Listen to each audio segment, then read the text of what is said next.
Did anyone online hear us? I can hear yes. Yay, there we go.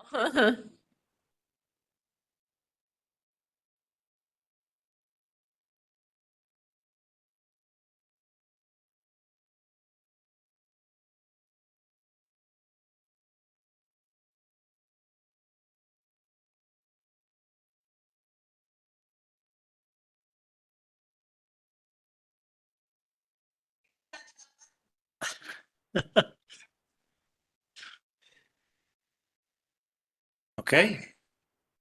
Are we ready? Okay. Why don't you call to order, please?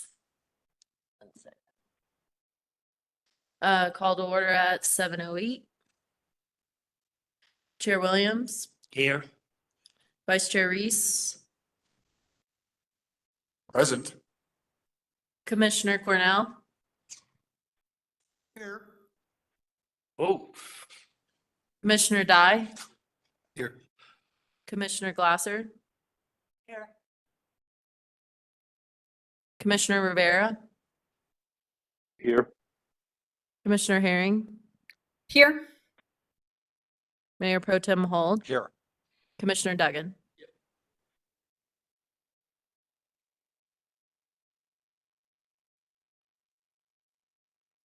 okay.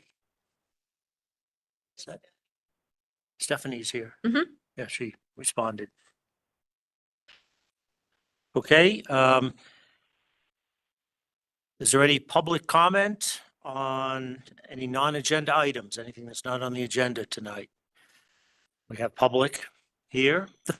Any public online? Public online?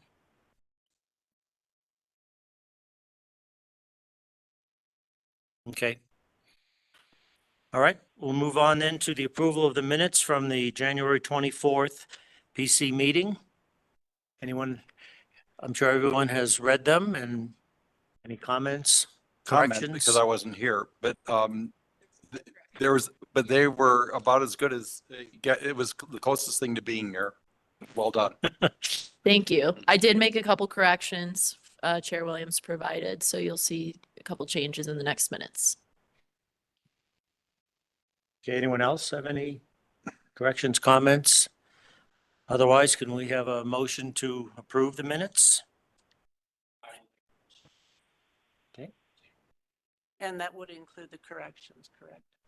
except they haven't seen the correction, so how do we do that? Do we have to Do we? wait till next? Yeah, I would recommend not voting on them tonight if people haven't actually seen what they're voting on. Okay.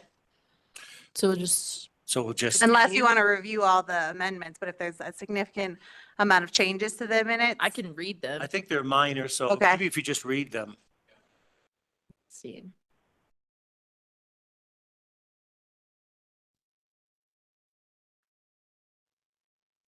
There was a correction to Commissioners Duggan's join time, 7:28, not 6:28.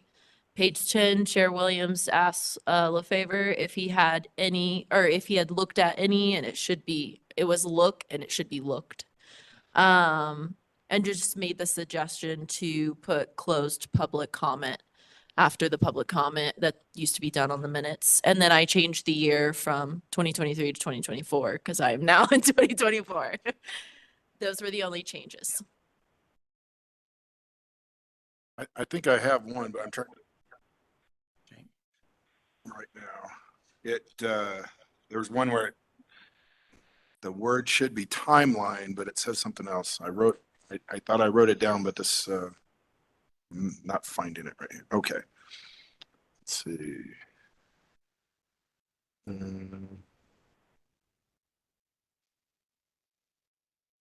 Towards the bottom of the page.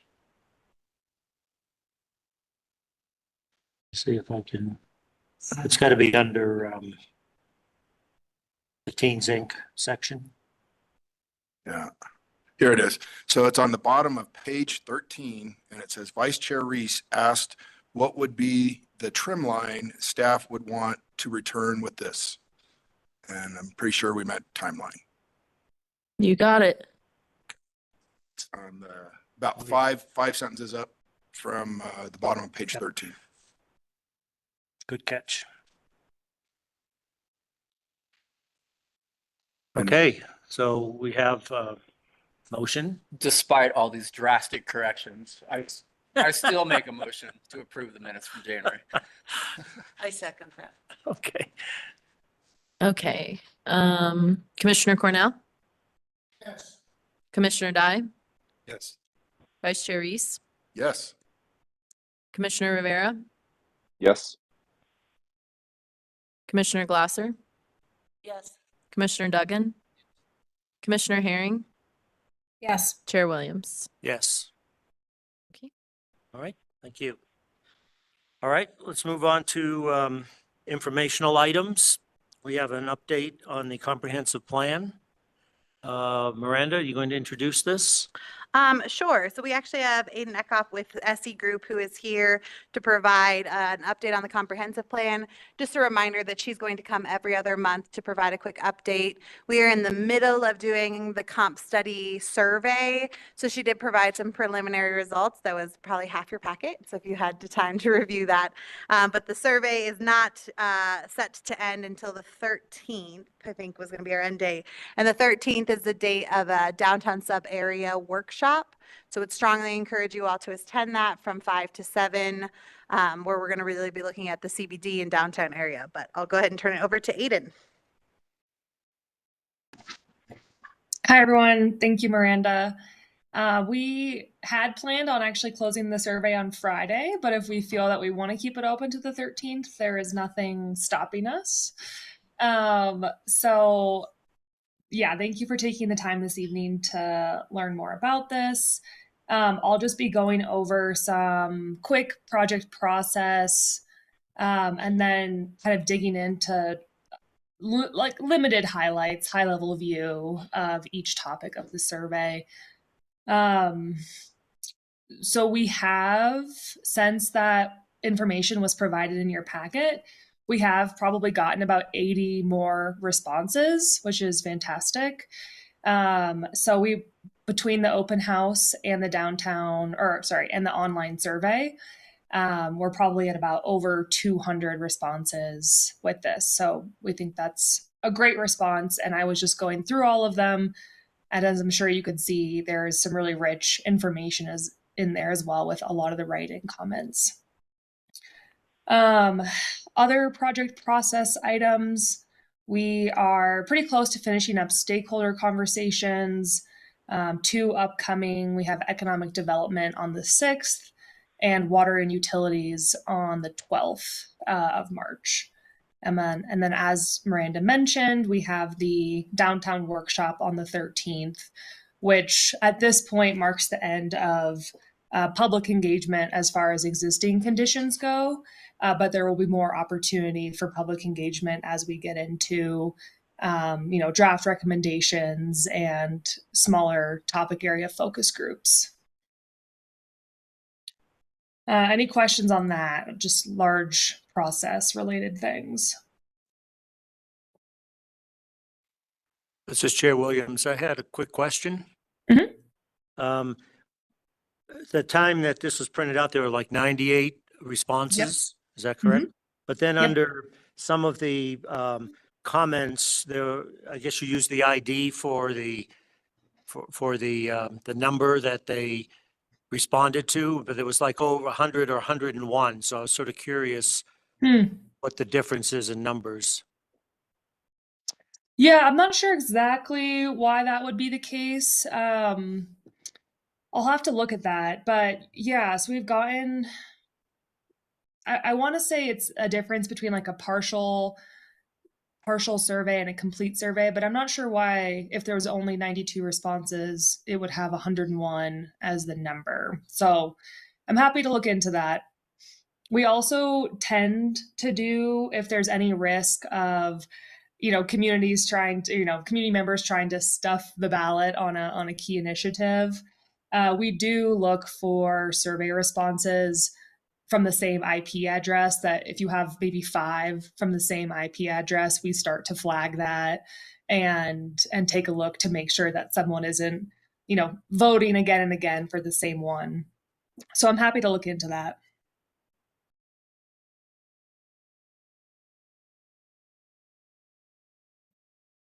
Okay, thank you. Yeah, another process item here is working with staff to review the previous plan and the objectives and actions. So making sure that we go through each item and see if the town is still interested in pursuing it, if it's ongoing, if they're not interested anymore, and then if they are still interested, what sort of modifications would we need to make it more relevant and usable for this next plan. So that is also happening in mid-March, and I'm sure that will be a great discussion. Looking at some of the survey responses, I've gone through and just highlighted a couple of the key things. I haven't dug into all of the vision statement responses at this point, but that is something that we will do. So if people had some pretty strong opinions on modifications or additions to those, we will note that and probably create an updated vision statement that reflects those. Again, making sure that those go through a couple review processes as well. But let's just jump into survey really quick, just to make sure everyone gets high level, knowing that there's going to be a full formal write-up probably by the end of March. For the recreation category, the focus here was really strongly on maintaining existing facilities and connecting trails from Nederland to surrounding public lands. Those were the two stronger priorities. As far as what's missing in the current recreation amenities, it was a pool. A pool was mentioned so many times, as well as for outdoor trails, bike trails, pump track were noted quite often. In the topic area of sustainability and resilience, we saw a really strong interest in wildfire risk mitigation. A note here that comes up quite a few times over the course of this survey, so a pretty strong message from the community. Also an interest in walkability and protecting the water supply. For health, human and social services, we saw a strong interest in daycare and childcare, affordable housing support, as well as a desire for more medical services in NED, dental care, primary care, preventative care, pharmacy, all those sorts of businesses and facilities. For housing, we see a strong lean towards just, a general overall shortage of affordable homes available to all income levels, and especially a shortage of long-term rentals. People did feel that this shortage was affecting local businesses. In terms of barriers, people identified high infrastructure costs for new development, and a few of the comments referenced the tap fees in Nederland. And as far as what types of homes should be added, people were looking at small single-family homes and homes that could support aging in place and senior housing. Interestingly, people were pretty mixed on what they felt the town should do about it. You have those in your packet, but you can kind of see that people were pretty spread on the answers of what the town should do to address housing, but denser housing types were more strongly supported.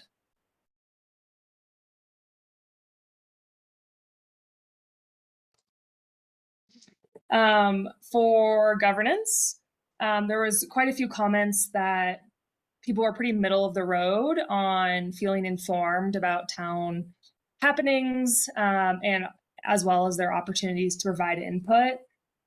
But they were a little bit less sure on if their feedback was influencing outcomes on projects or initiatives.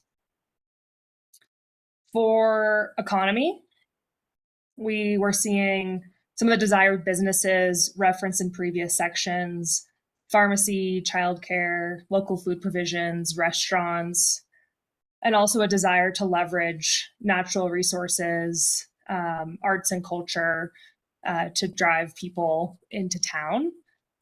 Interestingly, that one got a strong response, but destination marketing got a very low response. So I think finding the right balance between leveraging natural assets and destination marketing will be something that we dig into a little bit more. For the last sections, community services and infrastructure, again, an interest in medical care facilities, and as well as the police and sheriff presence, increasing Wi-Fi, internet, and television services, also an interest in a water holding basin, kind of getting back to that water supply protection, and the emergency fire response and wildfire mitigation. Finally, for downtown, we were seeing an interest in more places that offer daily services. So, the bank, pharmacy, dentist, all that sort of items. An interest in enhancing the waterfront and improving walkability. So that is the high level. We will be digging in more as we write up all the responses, but was there anything that this group felt initially surprised about, or that might have gone really affirmed what they had heard, or maybe provided a different perspective than you had thought? Anyone? No. No big surprise. I mean, affordable housing came up, the preschool came up, very strong. I just sort of looked through the high points as well, and I wasn't really surprised by anything, frankly. Stuff we've talked about. Is it possible for us to help direct you on some of the information we're seeking, or is that not really possible? This What is do you mean by that? Chair Reese. I wonder, because you're talking about housing in there, and I wonder if we could get some feedback on how people feel. You talked about they're wanting to have more density. And I wonder if we're getting to the point where our community is shifting to where maybe apartment complexes are not the devil. And those are the answer to some of our things, where maybe even 10 or 15 years ago, I might have been tarred and feather for suggesting such a thing. So I wonder if there's any way we could get some feedback on, when we talk about density, if we're talking about just duplexes or quadplexes, or if we could literally get some positive response for, larger complexes, 8, 10, 20 housing, complexes or as it would relate to tiny home villages. That's something else that we might start seeing pop up in our community, and how people feel about if they had 6 tiny homes pop up on a lot next to them. Yep, I understand what you're saying. We do have the opportunity, as we get into the focus groups, to pick a couple topics that are really coming out strongly from community feedback. So one of those that I've identified is like natural resources and resilience. So getting to that water supply, fire mitigation. But I think housing certainly rises to that level, just because of how much it affects it's a kind of a limiting factor for a town's economic development if housing isn't a really strong player. So I think yes would be the answer, is that there are opportunities to both provide a bit of education on what multi-unit housing can look like, because I think there's definitely some visual barriers that people struggle with, but there are becoming some really great models in Colorado that we can provide as like, hey, it doesn't need to look like a big ugly rectangle next to a small single family home. So yeah, definitely we can explore that in future focus groups. This is Chair Williams, and a sort of follow-up to Jim's question. Have you seen the housing assessment report that was done for Nederland. I mean, that would be a very important part of this work as well, the housing. Yep, we have definitely, and it just great timing on that.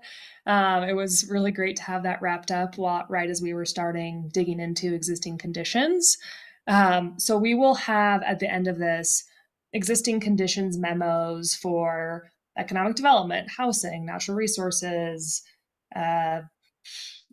resilience and sustainability that go through all of the previous plans, studies, ongoing initiatives, as well as the engagement related to those. So the H&A will definitely be incorporated into that. And I have read through it, mostly skimmed through it, but saw the highlights. Okay. Yeah, this is Vice Chair Reese again. I think that it would be awesome in some of these community interactions that if, the opportunity arises to ask some questions like, okay, how do you feel about, the density for housing has been expressed as an important need. How do you feel about, small apartment buildings and or tiny home villages? And the follow-up question, how would you feel if it was next door to you? Yeah, A lot of right. people say, that sounds great. We want that. And then when we try to put it through, it's like, oh yeah, but not here. It'd be great Yep. somewhere else. Yep, absolutely. Yeah, land use is certainly something that will be explored in more detail as well. But I think it's great to ask people that, even just to get their own, check their own bias a little bit. Thank you.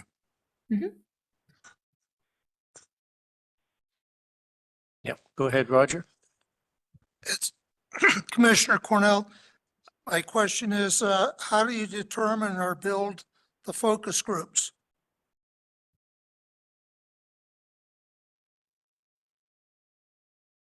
Did she hear? Yeah, I can take that. So as far as the focus groups, we would probably publish online that those are happening. So when we pick the 3 or 4 topics that we're going to continue to do a deeper dive with some of the stakeholders on, so I think they will be, fully public. If you're interested, sign up and attend at this time. But we'll also work with Miranda to make sure that other people, other organizations, boards, that might want to be involved in a conversation around housing or land use are notified and invited. So because we want those conversations to go past just existing conditions, we want them a little bit to go into recommendations and priorities. We want to make sure that the right people are in the room to make sure that we can really get to that point.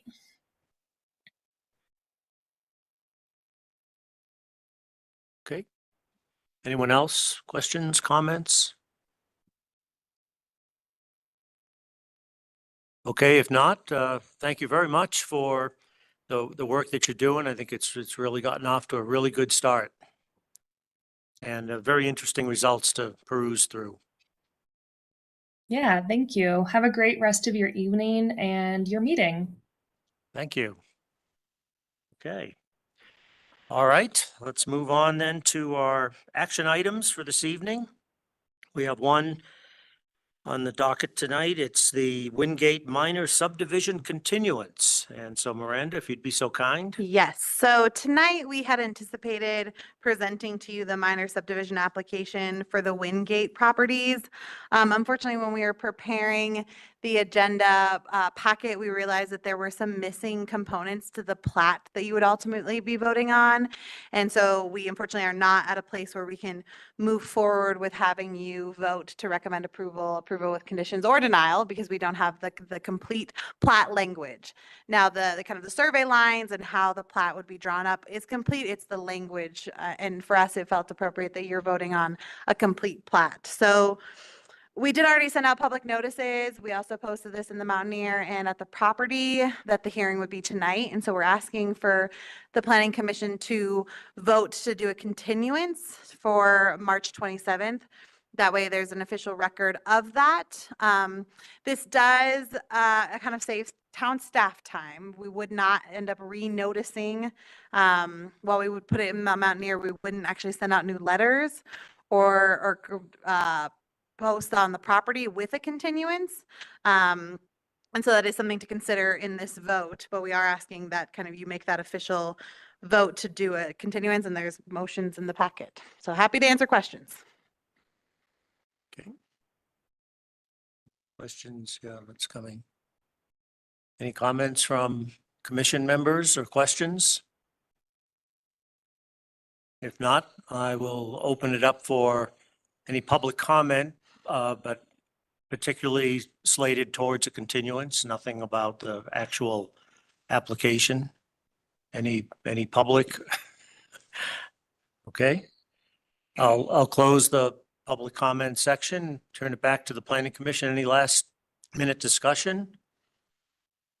If not, we'll proceed to a vote. Actually, proceed to I move to approve a continuance of the public hearing for the Wingate minor subdivision to March 27th, 2024.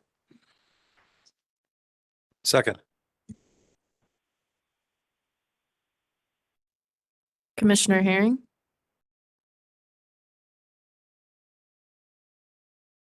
Commissioner Herring, Sorry. good. Sorry, I have a bad. It's okay. We can move forward until you get that situated. Commissioner Rivera, Yes.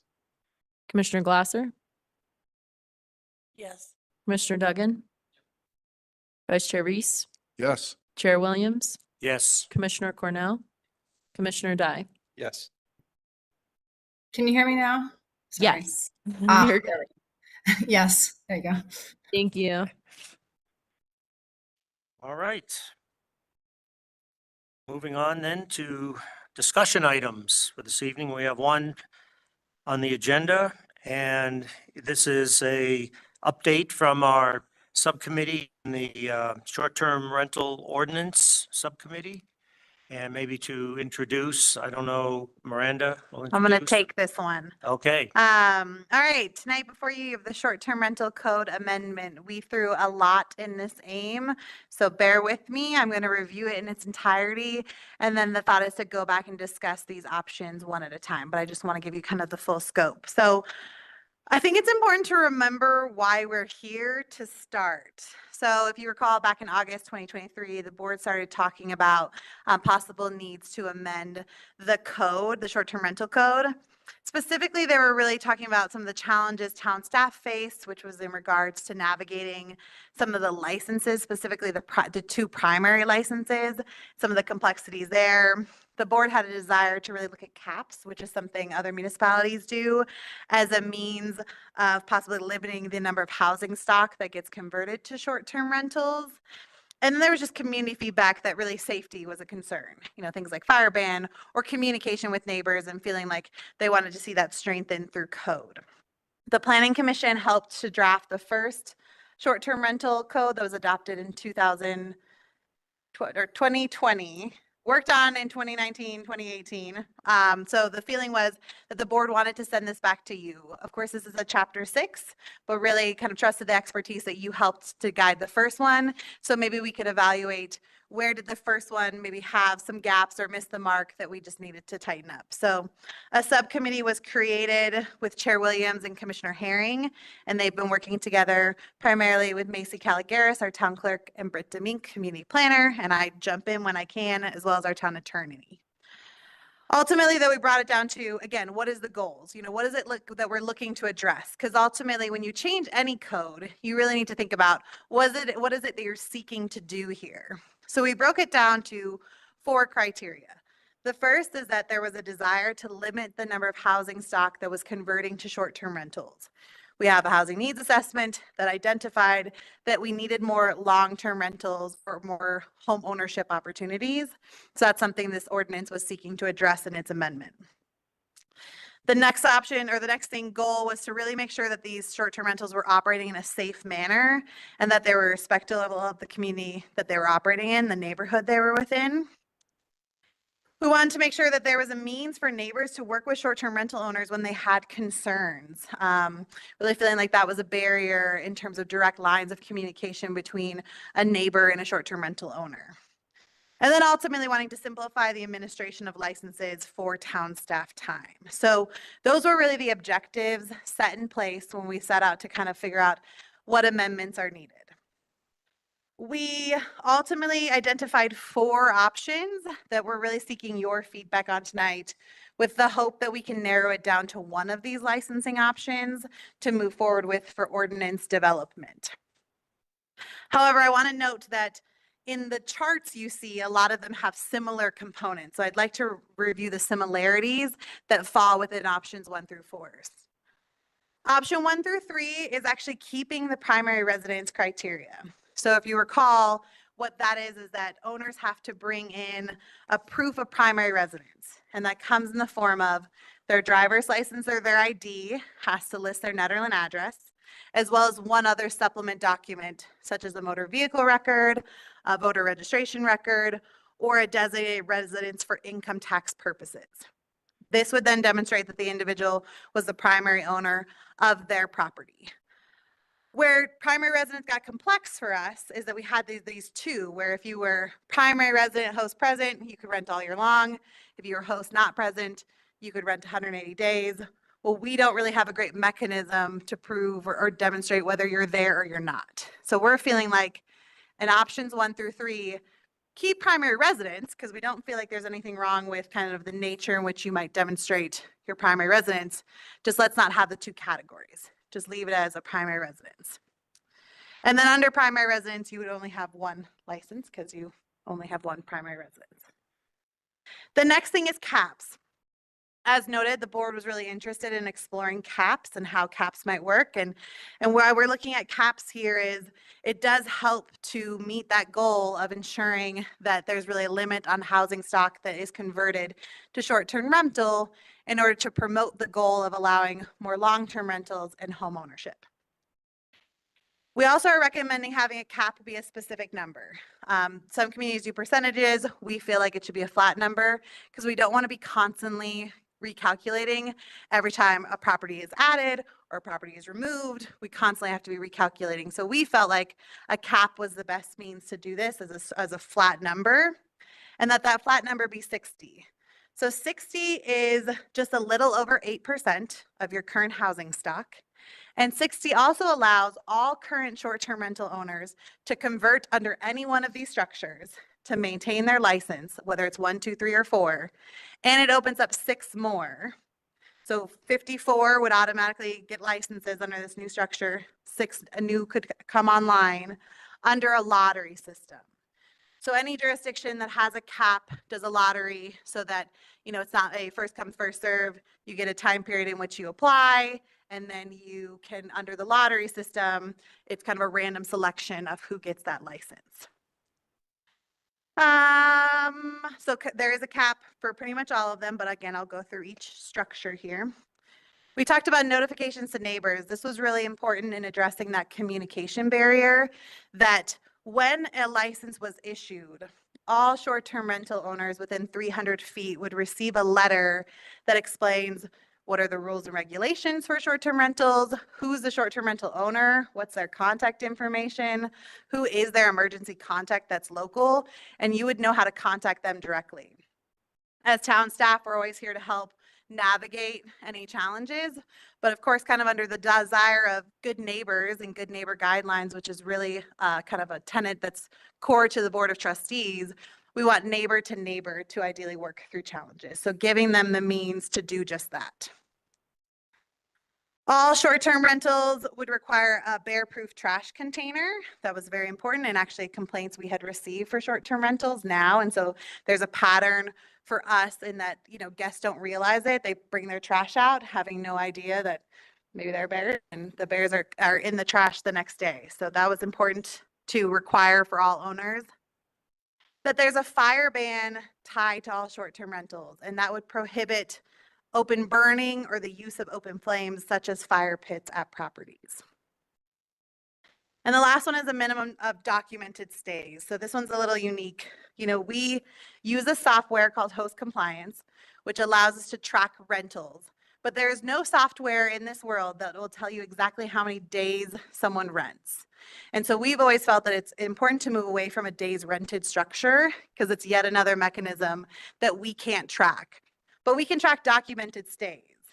And yes, a documented stay is anywhere from 1 day to 29 days, but it's something we can track. And that's why you see that kind of throughout these options. But we feel there should be a minimum. If we're going to have a cap, we don't want someone to take a license and just sit on the license just for the sake of having one. You know, there are people who actively want to rent. It's a secondary income for them. We want to give them the opportunity and not just let someone hold it for the sake of holding. So all of these recommendations have a minimum that they have to have of documented stays. Any questions on all of that while all right, I'm going to dive in. Oh, Jim, do you have? You know, it's probably should be evident, but I just want to make sure under the fire ban, barbecue grills are exempted. As long as there's no open flame. Yes. All right, so let me get into each one of these. We put them in order of how town staff feel about them. We like option 1 the best. And the reason for that is just the simplicity of having one license. Right now, if you think about it, we're managing 5 different license types.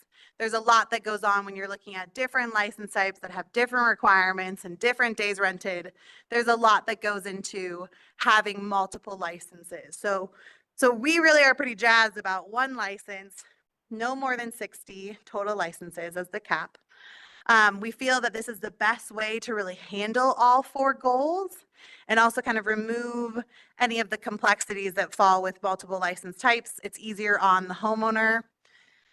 Under option 1, though, again, there is no cap on days rented because, again, we can't really do days rented or even documented stays. It's just saying there are 60 licenses available and you can rent however much you want all year long under this kind of 60 license structure. And I know that might be kind of concerning for some of, okay, now we're going to have people short-term rentaling all the time. We're really not seeing that. That's not really the pattern that we see back-to-back-to-back rentals, but also recognizing that when you don't limit that, you do have an opportunity under an occupational tax to fund health and human services through the use of short-term rentals. So there are kind of some pros and cons, but we'd love to keep talking to you about those. Option number 2, we also like, we do prefer 1, but option number 2 breaks it into 3 categories. You have a regular license, you have a Class C, which is currently kind of a downtown area license, and then you have ADUs. So let me just get into the Class C. There is a Class C now that is currently Central Business District, General Commercial, and Industrial. What we are proposing here is to remove industrial, because currently industrial does not allow housing, but add in neighborhood commercial.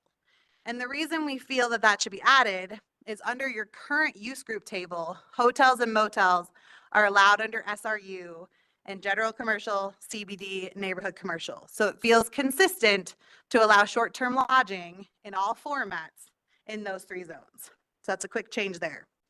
We also feel there should be no cap on those.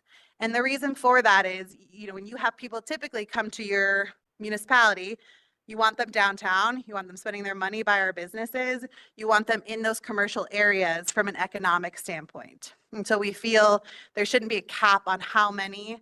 And also in those zones, you don't have a ton of residential necessarily, you know, maybe a bit more in neighborhood commercial, but generally that is the zone in which you'd want to see short-term lodging anyways.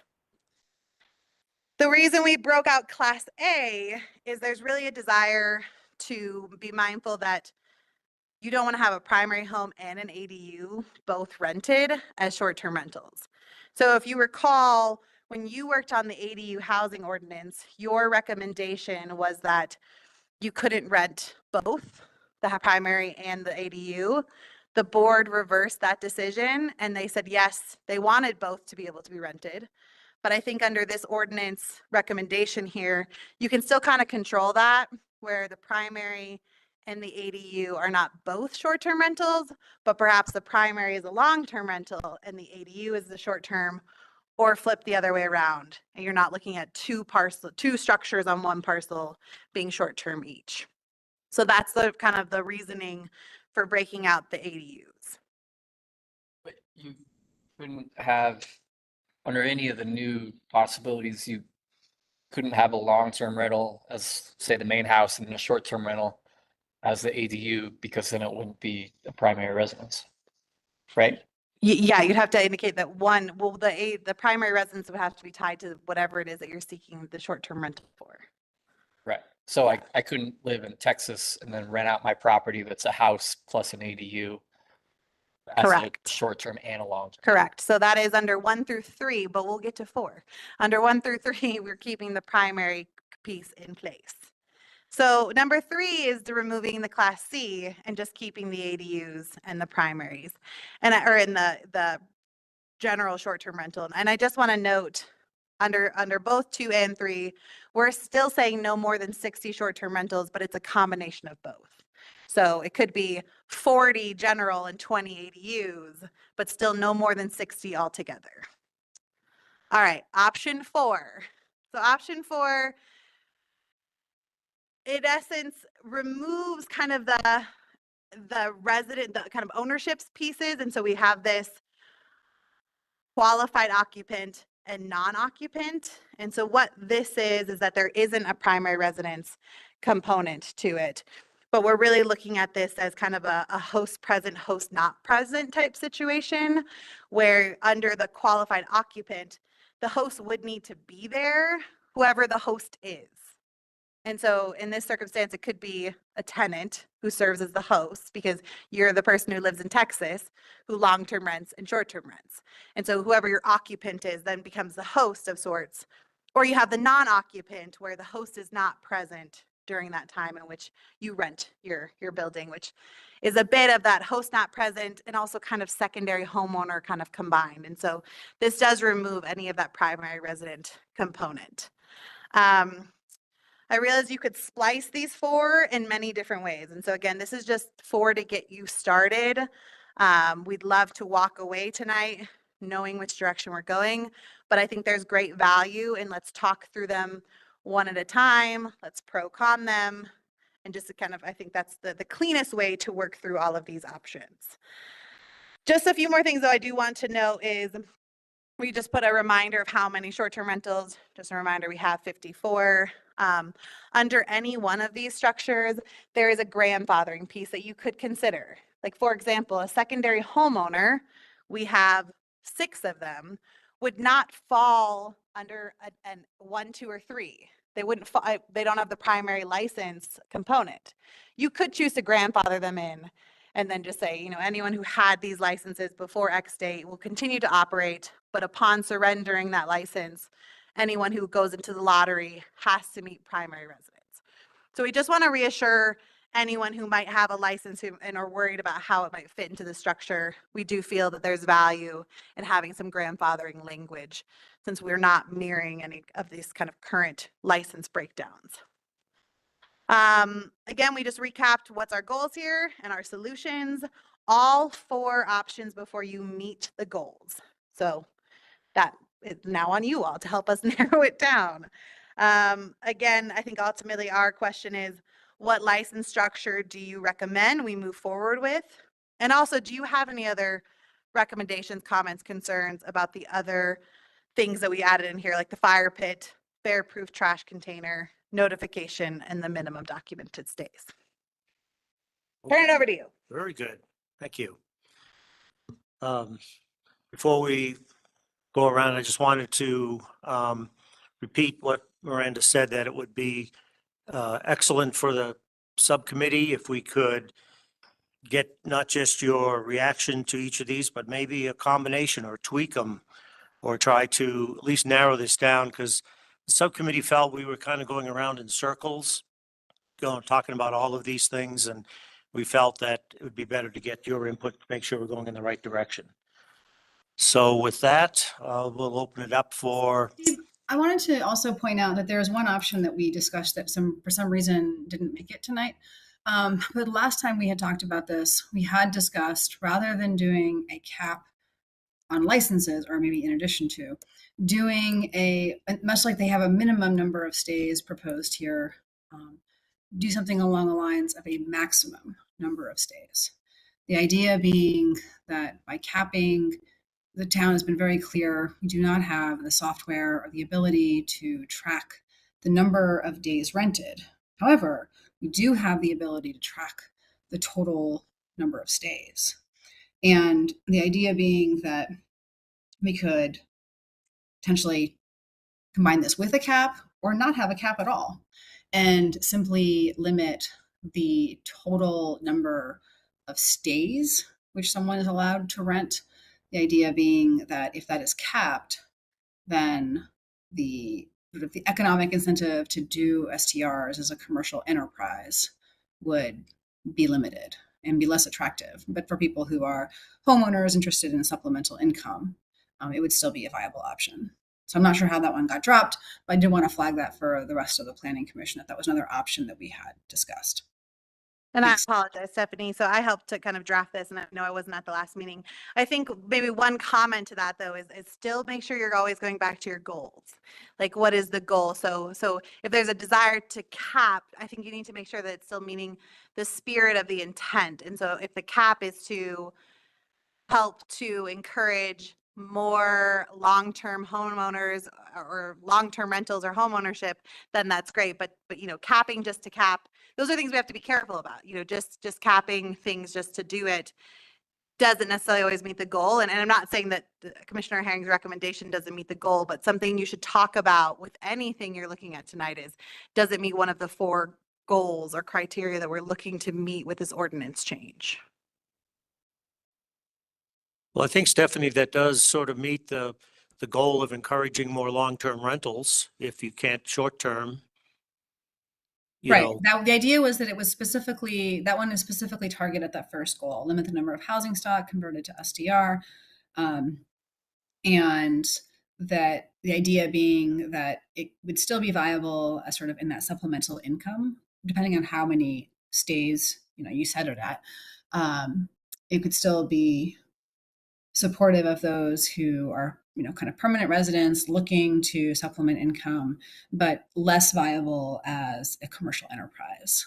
And thereby, if those folks who do have STR licenses would be more likely to be those who are permanent residents and normally live in their homes. Maybe they're on vacation for the summer with their kids, or they're snowbirds, et cetera. And it would be more targeted towards that community versus a generic cap, which sort of leaves it up to the lottery as to whether or not an STR ends up in the hands of a person who's interested in using it as a full-time commercial enterprise versus someone who is part of the housing stock community, but just looking to supplement income. Commissioner Herring, I feel like, and again, I apologize that it didn't make it in here. It should have. And I think the only comment as staff is, without a cap, and recognizing that documented stays is anywhere from 1 day to 29 days. If you don't limit the number of short-term rentals, you could have consistent 20-day rentals, right? Those are things. So, Yep. So something again to consider when you're looking at the cap is do you want a cap and a maximum? Do you want Right. kind of these different structures? Because you wouldn't want to allow that kind of freedom that everything could get converted. So to totally hear what you're saying, Commissioner Herring. And again, I just want to apologize that it didn't make it in here. Yeah, I think that was probably that was clear at the beginning when I was making my comment, is that by looking at the maximum number of stays, there's an option to simply use that or combine it with a cap. So there's just another tool in our toolbox to consider as we discussed tonight. Thanks. Okay, thank you, Stephanie. Any other comments from the subcommittee's perspective?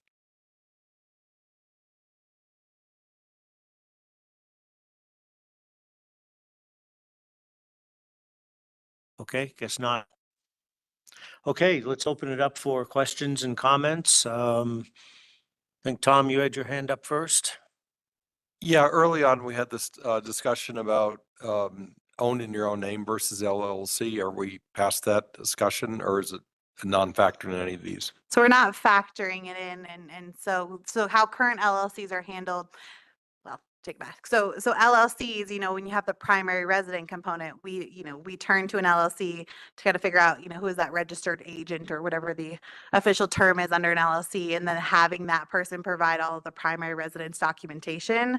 So under options 1 through 3, that LLC would still need to be a primary resident. Good. But then under 4, it could be someone who is out of state, who owns and then has an occupant who oversees the short-term rental.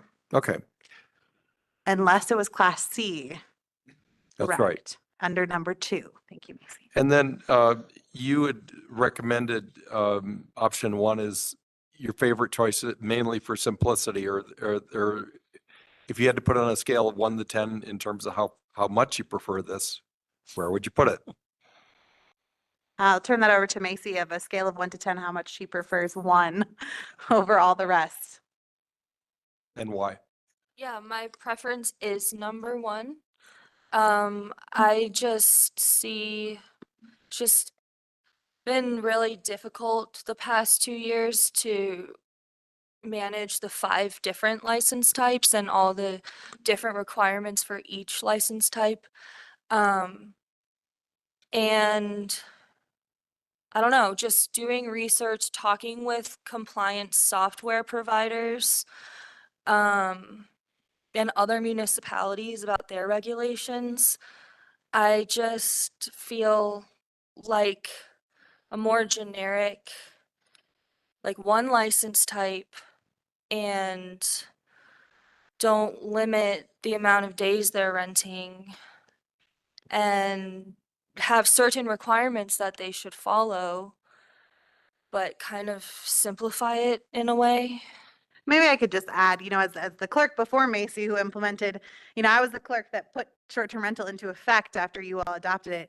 The multiple license type is you can move me one if you want. Mine's the taped one. Sorry.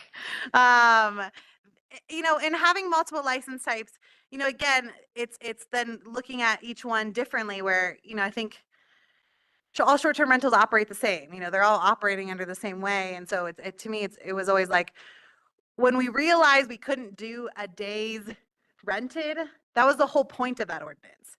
Everything had a day's rented, 100 days, 45 days, 365 days. When we learned that there's no software to manage that, that whole structure didn't make sense. And so the only thing at this point that makes sense to Commissioner Herring's point is kind of this minimum documented stays. And we feel like, yes, maybe don't have a cap on that, allow people to do what they want, but cap the licenses. That just feels like the cleanest way to handle short-term rental licensing and just make it equal. I would say, though, we are supportive of 2, and that we understand that because short-term lodging is SRU approved and CBD neighborhood commercial general, allow those short-term rentals in those areas. Don't cap them, because that's where you want your short-term lodging to be. From an economic development standpoint, there's a lot of value in having our short-term lodging downtown. And then limit through a capping system how many short-term rentals happen outside of your downtown business area district. And then I jumped in and I said that Class C wouldn't require the primary residence requirement. On our table, it does. Right now in our licensing requirements, it doesn't. So that was my mistake. I misled Miranda there. But I would like to hear what you guys think on, if you wanted to go Class C, on how you felt about having the requirement on that license type. Okay, are you done, Tom? You have another? You're done? Okay. Roger? Steve, it's Commissioner Cornell. I'm suffering a little bit right now. I'm having some bright lights and a migraine, I suppose. But I just wanted to say before I get totally incapacitated, so I'm sorry not to follow up with your question, AC, but it was more the comment on neighborhood commercial number 2. I'm not certain every way would work, but I just want to say that, yes, it's true that we do this short term, say a motel through SRU, but that neighborhood commercial is also the highest zoned density And we have gone through not many, we've done several, geez, I'm having trouble with myself, with SRUs to get more intense housing. So the idea of saying that the apartment houses down there by the reservoir, by the post office, that we did, all that special work, and all the ones over here, right down below here at the circle where you live there by the firehouse, to actually do a SRU and to get higher density housing in there. And then to say that, oh, let's turn around and make those all viable for short-term rentals, I think is a step backwards in the idea of having long-term housing, at a lower cost. So it kind of defeats an awful lot of what we're doing. So I think that the neighborhood commercial should be part of just the standard 60. They shouldn't really be separated from the other ones because that's a central part of that type of housing for the neighborhood. And certainly if we want to put a motel in there or that type of thing, going through the SRU process, neighborhood commercial, and making it a short-term facility is motel, whatever you want to call it. But I mean, just think of down there at by the post office, after we've done all those things to make that higher density housing and also make it into short term. I think that's a step backwards. So to me, and I guess I won't go into right now, I'll save it for later. The idea with the ADUs also, and the idea of, I guess if the board maybe had to work with Tom to see how that all happened, but you had mentioned in your presentation about how the board took away the residency requirement of the ADU. I mean, I'd also like to discuss that another time, but we'll do that later. So for me, definitely, the number one, the simpler one, and to do it is the way to go. If we do the other ones, please, the idea of the neighborhood commercial one, I think would be a step backwards, no matter what we do and how we do that. My last, which is almost repeating myself, but the 60, number of 60 is a good thing. It's a number for the town, I think. And so I think we actually need to keep, the longer term rentals, the actual housing stock, a viable thing in the town. So we can't sacrifice the one to try to say, oh, these people need an income or this, the different options. So, but that's my main comment. Thank you. Okay, thank you. Jim? All right, if you let me go, no one else might get a chance to talk. This is Commissioner Reese. I agree, as I'm looking over this, that of the goals you have, and kind of going to Commissioner Herring's point, none of the goals was to ensure that folks in town had the opportunity to have some additional income.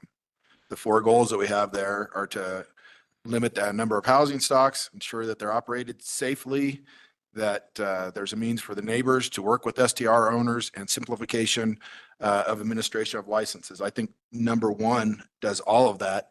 And I'm just curious, I had a question on why, what the difference was, why we broke out ADUs separately in number 3 and then had them all under in number 1. And if you can tell us what the difference was for that. I think that the thought was to kind of, in essence, track that a bit about how many ADUs get converted to short-term rental, especially under the change in ordinance that now allows both the primary and the ADU to be rented.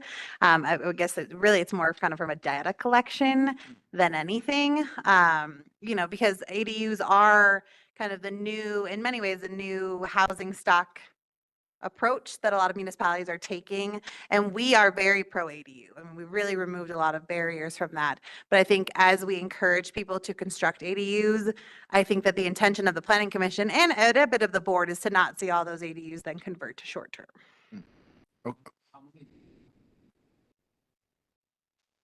a handful, not that many. The hope is that, yeah, because we've removed, some of the, because you always had that primary residence thing and that you couldn't have it, because a lot of people want to build ADUs first before their larger structure. And so since we've removed that, we've seen more people come forward and ask about them because they now have the opportunity to drop a tiny home while building their primary. And licensed as short-term rental, there are 2 detached ADUs that are licensed. And then if they were to apply, I would be able to see through the application process that they were applying to license the detached ADU. And then I could collect that in a form. So there's a way to get the data under number 1, just designating that it's an ADU, that's the STR as opposed to a regular structure, regular house. Yes, and since I have 2 right now, they would just fall under the general license, and then any that would apply in the future, I would look up the home on property assessor. I would ask for an illustration of the area to be rented and a description. So I feel confident that I would be able to determine with them that they did want to rent the detached ADU. And then I do think it is important that we clarify that only one property can be rented as short-term rental. Like the primary or the ADU, detached ADU. So I think that's just to clarify. So that's actually in current code under definition that you can only have one license type. So no matter whether it's 1 through 4, if it's 1, there is only one license type. So you can't have someone having multiple general STR licenses. But say it's 3, someone can't have an ADU license and the general. We want to make it sure that it's no, oh, I'm sorry. The way it reads now would allow someone to have a general and an ADU under current definition. Yeah, we'd want to clarify that. If you're interested in option 3, I think we'd want further clarification on if someone is allowed. Okay, no, I answered my question. My bad. I was thinking this through out loud. Is that you'd have to make sure, because the primary residence, you can't have more than one primary residence. So your primary residence either becomes I'm putting it to me because it's either your ADU or it's your primary structure. One of those is your primary license. And See, that's how you wouldn't be able to have more than one under any of the 1 through 3 structures. yeah, and my detached ADUs currently prove primary residence. And the primary residence, they live in the larger structure, but since they own the ADU, they show me their documents for that address and they get primary residence for that ADU. All right, I'm going to throw a big wrench in your plan now.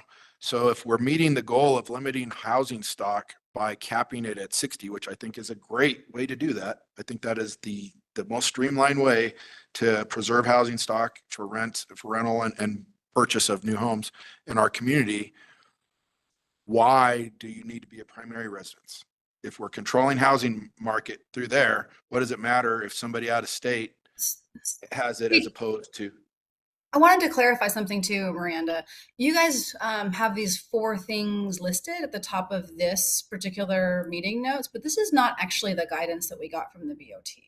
Because I recall, and this is one of the things that Steve and I spent a lot of time going back and forth on, right? The guidance from the BOT also included language about the I can't remember exactly, I'm trying to find it in my email and I can't at the moment, about preserving the sort of the fabric of the community, Jim. So I think that these aren't the 4 that Steve and I were actually working off of because it's not what the BOT sent us. But they sent us guidance as well on thinking about preserving.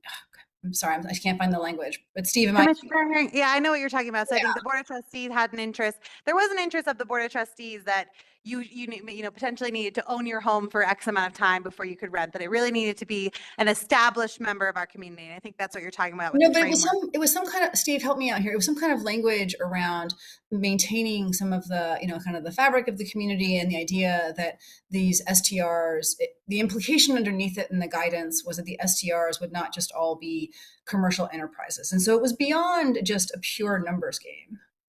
There was also this element of, community investment and engagement and things like that. And so we were operating off of those as well. I think it would be helpful if we could find those and make sure that the full planning commission sees the guidance that Steve and I were operating off of. But Steve, correct me if I'm wrong, but I distinctly remember this isn't the same 4 that you and I looked at when we started this. But maybe can I jump in and explain why? So but if you want to Go ahead. No. I guess I'd like to just explain why, in that we received guidance from the Board of Trustees and then later recognized that perhaps there were some potential like legal complexities with the guidance given to us. And so as staff, when we took kind of all the conversations that the subcommittee were having, we ultimately identified these as the goals that it appeared that you all were talking about trying to solve, and recognizing that in some of the original desires of the board from a legal standpoint weren't going to work. So I just want to be careful that not everything that the board initially wanted is being brought forward to you, and that was discussed with you in an executive session about why. And if there's a desire to go into an executive session to rehash that, I would encourage you to do so, because there are pieces that are not carrying forward for that reason. Right. So Stephanie, you are correct. One of the issues was the fabric of our town, or the flavor of the communities, but I think we still capture that in our goals that we have. So, and there was one more, and I'll see if I can find it as well, but Jim, why don't you continue while I think about it? Okay. I'll withdraw that question, just because I don't want to open a can of worms here. I feel like that number one meets all the goals, and I'm particularly happy with the outreach to the neighbors that are going to be living next door. The forms that you have here as the notification to the neighbors, I think is excellent. I think that, this gives an opportunity for folks to, one, be aware. I think there might be some, maybe we're not aware of it, but I think there might be some people who think they live next to an STR, but it's not a real licensed STR.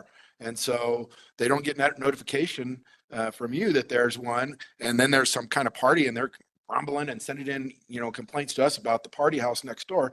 Well, that's somebody who's, flouting the law. I think this is going to provide a lot of tools, these notification and contacts, and tightening up on how they're operated. And essentially then you make the community, the neighbors around there, the people that are reporting problems on it. So you got people having, wild, crazy parties and kegs are flying around the yard. They're making a call to the owner and then to the emergency contact, before they have to start getting upset with the town staff about things. But I fully feel like number one meets the goals here. I understand that maybe the goals changed a little bit based on some of the legal guidance from Attorney Mattson. But it feels like that if you can capture the data on ADUs under option one, I would be in support of that, if that meets the goals. And again, the idea that we tried before, which was, hey, we want to make sure that our communities aren't getting taken over, by STRs, that we have, 60% of our stock ends up becoming, investment properties. Well, that handles that by that 60 STR cap. And plus I appreciate that you didn't cap it at the current number, so that you allow up to 6 additional people to go ahead and try and apply for that. So it's not like we're locked out until somebody sells their house or gives up their license. Do you have, just out of curiosity, do you have anybody that you have notified you that they're thinking about giving up their licenses? I've had 2 licenses relinquished during the moratorium. Okay, Mhm. great. So I, I think 8% is a good number. And I wonder if does that jive with other communities, that are like us, maybe Evergreen and some of these other communities? Yeah, what I've seen is typically a 10% cap. Mm. So we are in line with that. Okay. Close to that. Well, I would, hopefully we don't have to go to 10%, but I like that. And then that's something that could always be readdressed at another time. If you then say, okay, at some point Macy says, I have 25 people in my lottery right now waiting for the next license to come up. Maybe we need to relook at this. And we've had a little growth and some additional housing stock in the community. So in 5 years, you might say, okay, we might want to increase that number. But, I think that the work that the subcommittee did is excellent, and that I think number 1, I think number 4 gets a little complicated. I agree with Roger. I think there's a lot more housing in neighborhood commercial than we're looking at as you look at the map, and that potentially if you have a cap at 60 and then you let that be a free for all, you might get another 1-year 30 in those zones that would then defeat what we're trying to do here with preserving housing stock. Thank you. Thank you. Anyone? I have Yes, okay. a few questions on the cap of Here, Linda. 60, oh, Commissioner Glasser. And at the present time, there's 54, correct? And then is there a demand for a lot of licenses at the same time ever, or is it sporadic? It's sporadic, yeah. So there would never be, if the lottery were to happen and the cap were filled, then, so if the cap were filled at that point and the lottery happens and someone relinquishes that, then all 6 licenses would be given at that time, and then it would hit the cap? When we end this moratorium? Yes. Yes, I believe we would open it up for application. Yeah. Receive them, and we wouldn't issue as we receive. We would, I'm gonna have Miranda Yeah. explain this one. So right, so we would open it up for like a set period of time. So say, you know, we put it out there, everyone has 30 days to submit their application, and then it truly is just a random draw. You've got 10 applications, 6 of them get it. And then those other individuals can stay on notice. We have a similar thing, if you recall, and you may not, we put a cap on marijuana, and marijuana is in very similar circumstances where when you relinquish a license, we put it out there kind of in almost like a bid-like system where you submit your application, but it is always random in nature. And it's probably very rare that there would be 6 filling the cap at the same time. Right. Yeah, I think this was our opportunity to make sure that we do believe in grandfathering and in moving over all of the current, but we know people were disappointed when the moratorium went in, which is why we felt it was appropriate to have a bit of a kind of an opening for all of those people who missed the window or really didn't know a moratorium was coming, and give them that opportunity to submit. And that's only a handful too who have reached out saying, oh, I wish I could apply. Thank Yep. you. Commissioner Duggan, so based on previous demand, then would you anticipate if the moratorium, ended next week, you would get 15 applications like that, or you'd get like 1 or 2 and it just kind of trickles in? I think I would get like 3 or 4. So there's not like a line out the door, like waiting to get there. Not that I'm aware, License. no. What the only reason I maybe could see is an uptick is this days rented thing. Obviously, you're removing that. And so unless you're adding in the cap of maximum documented stays, if you do remove that, that might be more of a motivation, because some people felt like I wasn't going to be there. I was a host not present, but 180 days wasn't going to help. In order to cover my mortgage or to make this work, I needed to rent 200 days and I can't. And so that's the only way I could see maybe someone coming forward, because you don't have that restriction. And you may want it. I mean, I think what's always hard about the documented stays is, again, it's anywhere from 1 day to 29 days. So you have someone, even because we did talk about what if the maximum documented stays was 10. Let's say you have 10 rented at 25 days a piece. You're almost looking at still a full year. And so that's where it's like, what's the right number is always the hard part. These documented stays, like this is like Airbnb data that's shared with the municipality? So in an average month, we can see so-and-so had 3 documented stays, but we don't know how many. So we know your minimum night is 2. So we know at the very minimum, someone stayed 2 nights, but they could have stayed 12 nights. Got it. And that just makes it really hard. We Yeah. just don't know. And so that's, that when it comes to occupational tax, that's self-reported. There's definitely a lot of trust with short-term rentals, and that we have a lot of self-reporting.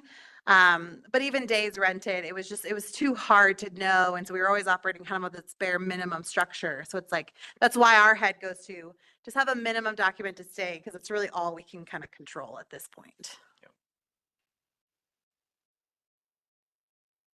You have another question? I don't have much to add. I thought Jim, you spoke Commissioner very well. Commissioner Dye, I agree with everything you said. I think the option 1, I love the simplicity of it. I think it captures the spirit of what we're trying to accomplish. Clarification question, the fire ban, would that be just for guests or would that be the entire property? As in, the way that it was worded, meant that like the primary resident, the owner of the property wouldn't be able to have fire on their property. Which may Getting be at the the, heart of our debate. Okay. Yeah. Yeah, the way it's worded now would be no fire pits. And I think that was hard in the subcommittee meetings early on, was like, how do you do that? But I think it was hard for us. Like if all of a sudden that STR had a fire pit, now we have to decide as staff, was the owner there or was it the guest? Like who is it? And so it goes back to that host present, host not issue. And so we just felt like if you're going to short-term rent, you're just willing to make this sacrifice for the safety of our community. You're willing to forego your open fire. it's part of the price. That Yeah. makes sense. Because I think ultimately where the feeling lied. And that's why, anything that required this guessing game of hosts being there, really, we felt like had to just be removed because there's no way. And we have a lot of that now under primary resident, host not present, where people complain like, oh, your host present. The host really isn't there.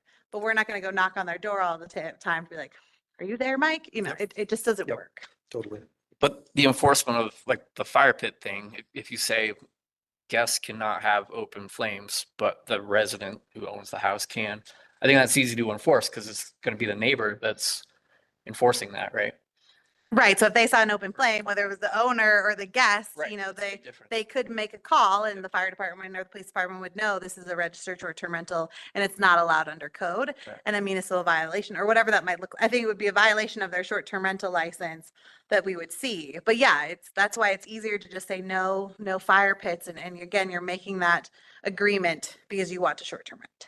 Well, my point though is I don't think you have to make that restriction on I see. the property owner because I think it would be so effectively policed by neighbors. Yeah, I guess we also want to build trust with neighbors. I think one of our biggest challenges as staff is like, we spend like Macy spends 80% of her time, I feel like, when it comes to short-term rental, managing neighbor disputes. And the more opportunities we can remove that from an administrative standpoint between not only the neighbor notifications, but making it very clean and easy for a neighbor to know what are the do's and don'ts, it will lessen, I think, our kind of involvement we unfortunately have to have in all of these neighbor disputes. Mhm. So that's why the feeling was like you would just forego your fire pit as a short-term rental owner. So we don't have to kind of navigate, was the host there, were they not, Right. whatever. And it's it's, like. if it doesn't exist, at least it's not even a temptation for the Right. guest. And we know that's a huge, a huge ask. We never take lightly when we are kind of doing a restriction on now both the primary resident and the guests, but it just felt like kind of the cleanest way to handle this. But it was a big discussion with the subcommittee, and I'm not sure we all still feel great about this option, but it just felt, again, kind of just the cleanest, the clearest for staff, for renters, homeowners, and neighbors. I think the fire department felt good about that as well. Yes, also the fire department liked it. No, I hear you. It's a big ask, but it's also a massive risk to the community. The people that aren't knowledgeable of the area having fires. Let's see. I wanted to say that I think the primary resident aspect is very important. And request and a thought that if we do end up grandfathering in existing licenses, I think it would be a good idea to exclude the fire ban, bear-proof trash cans, and neighbor notification aspects from the grandfathering in, so that the existing licenses would be required to follow those aspects of the new code.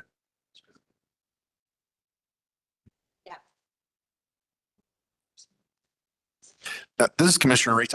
It isn't really listed in here, but I thought in a previous discussion, we talked about all the stuff we have about notification and these forms for emergency contact and all that is good. I wondered, we talked a little bit about enforcement at one point, and I thought that the fine was very low, like $50 or something like that. And I thought at one point, Macy, you had brought up that you were recommending an increase in the first and second fines. And I just wonder if you could update us on that and if that would be included in this change. So the fee schedule did get amended, and that is something that when we come and bring you the final ordinance, we would want to update the fee schedule. We also want to make sure that there's more reference to the fee schedule because that's an ever-changing document. Instead of having fees set in the ordinance itself, having it dictated, but I believe it went up by $25 per item. So the first offense is a $175 fine, the second offense is $775 fine, and then the third offense is a $1,525 fine. And then I believe they lose the ability to reapply for their license at that point. Cool. So they pay $1,000 and lose their license. Yes, yes. And they can't reapply. Yes, I believe it might be for 1 year, reapplication for 1 year. But we could look into that. Okay. And I think we've talked about in the past, we always try to work with the licenses, so we haven't been super heavy-handed on enforcement. Really, Macy kind of started to change that. It was like, we've done our due diligence in thoroughly educating you about your requirements and your responsibilities as a short-term rental owner. And so now we are seeing kind of more, like Macy has issued warnings and things like that, where it's like, we're gonna actually use the code for what it's there. We don't like to, but I think Macy's gone above and beyond of making sure that it's well communicated expectations. And so most of these short-term rental owners have had licenses for years. And really we have to just move forward with that. And so also, if you think about it, if you lose your license under the cap structure, it's the lottery that fills it. So even after a year of your suspension, you don't automatically get to apply to get it back. You then enter into the lottery for when a license opens. So you have a year suspension plus the possibility of a longer. Sorry, Commissioner Herring, go ahead. Yeah, I had a question about the grandfathering in. So we have all these different license types today. Is the idea that people would get grandfathered in under their existing license type, and or they would be somehow migrated over to the new license structure? Yeah, I think you can't, I think that's what's hard about, like, number one is you can't migrate over like secondary homeowners. And so they would be grandfathered in really under their current license. And knowing that, then what gets removed for those, say, 6 secondary homeowners is that they can only rent 45 days a year right now. And that would change to a minimum of 4 documented stays. And that's it. If you liked number 1 as written. So they would keep their ability to rent, but under the previous, they would keep their license, but somehow they would now be able to just rent unlimited? Correct. Yeah, we as staff don't feel like we want to be in any space where the ordinance change then tells an owner, the ordinance changed and now you don't have a license. Especially those Class Cs, because Class Bs, because if you think about it, when you only have a Class B if you apply by September 16th, 2019. So you've held that for 4 years because that's when that license disappeared. So we really want to be mindful of that. Okay, and also I did find the language that we got from the BOT, and it had nothing. It's not related to this issue of, there's no specific stipulation between resident or non-resident or commercial or non-commercial. Their statement was they want to implement regulations that expressly create and encourage strong neighborhood relationships. And I think that is, I just want to flag that because that actually was one of the drivers for thinking about, the simplicity of number 1, which I agree, it's very simple. And there are some benefits to that from an administrative perspective. However, the potential is then that all 60 of those licenses become commercial enterprises, which are the least likely to get, released, because they've been people that purchase their STR for a specific reason or purchase their property for a specific commercial enterprise reason. And I think that was one of the potential drawbacks that we're looking at, right? And then now we're talking about grandfathering in other STRs, some of the existing ones that actually do have some level of cap on them, and effectively removing their cap. And so I think it's important that we recognize that the simplicity comes at a cost. And a potential, when it comes to this term that the BOT sent us of community relationships, which was the guidance that I think Steve and I were trying to kind of keep at the forefront of our mind when we were discussing this, that simplicity could potentially erode that portion of it, like in particular that community relationship portion of it. Stephanie, how would it be a commercial operation if it has to be your primary residence? So as town staff have indicated, right, that is one, there's the capacity to enforce that. So I think that there's the documentation component of it. And to me, I don't, that is definitely one of the things to consider, right? And I think that is one of the offsets around it. That being said, it is not, much like it's sort of a good faith thing to demonstrate that like a lot of the STR stuff is a good faith thing. Demonstrating your primary residence is, not, it's not, I mean, there's certainly ways to show that, like, you own a place. You can just simply claim it's your primary residence without actually being there. Pretty easy. Sure, it's obviously not perfect, Right. and if you're really Weasley, you can get around it. But I think it's the best sort of blanket option that we have that sort of kills all the birds with one stone as best we can. Yeah, I mean, I get it. I like, and the simplicity is very attractive. And a point that I was going to make is based on what I've seen and what I know and talking to people who are more in STR land than I am, and my experience living next to an STR, I'm just not that worried about like STRs, any given one renting out for 200, 250 days a year. I mean, the one that I live next to, almost a brand new house. They had it for a really good rate. It was super nice. There was probably people there 30% of the time. It was empty all the time. And I don't know how it gets much better as far as an STR, and it wasn't even owner occupant. So it was just empty and available for rent all the time. It was rented maybe 30% of the time. So I guess my point is I don't see there being too many properties that are going to be rented short term to 250 nights a year or anything like that. So I'm not too concerned if we don't have like a hard cap on number of days or anything like that. So if I read, this is Chair Williams, so if I read the Class B, the current Class B license, which essentially would be your commercial property, there are only 6 out of 54. Is that right? Yes, that's correct. And none of those people are commercial. There are some people that you could consider commercial in other license types. I will tell you that one of those people are one of the persons who relinquished their license during this moratorium.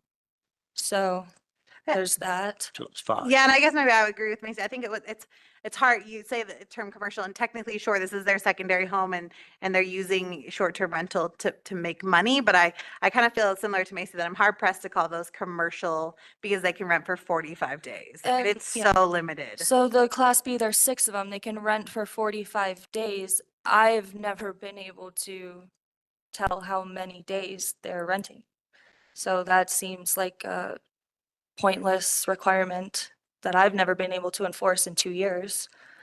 And then these people have, as Miranda said, have held their license since 2019, so they're very responsible operators. They pay their taxes, they're contributing to the town, they're contributing to the businesses, so I don't know, I'm not concerned about it. Okay. So before we go any further, this is a discussion item, but I would like to open it up for any public comment, if we have some. None? Anyone online?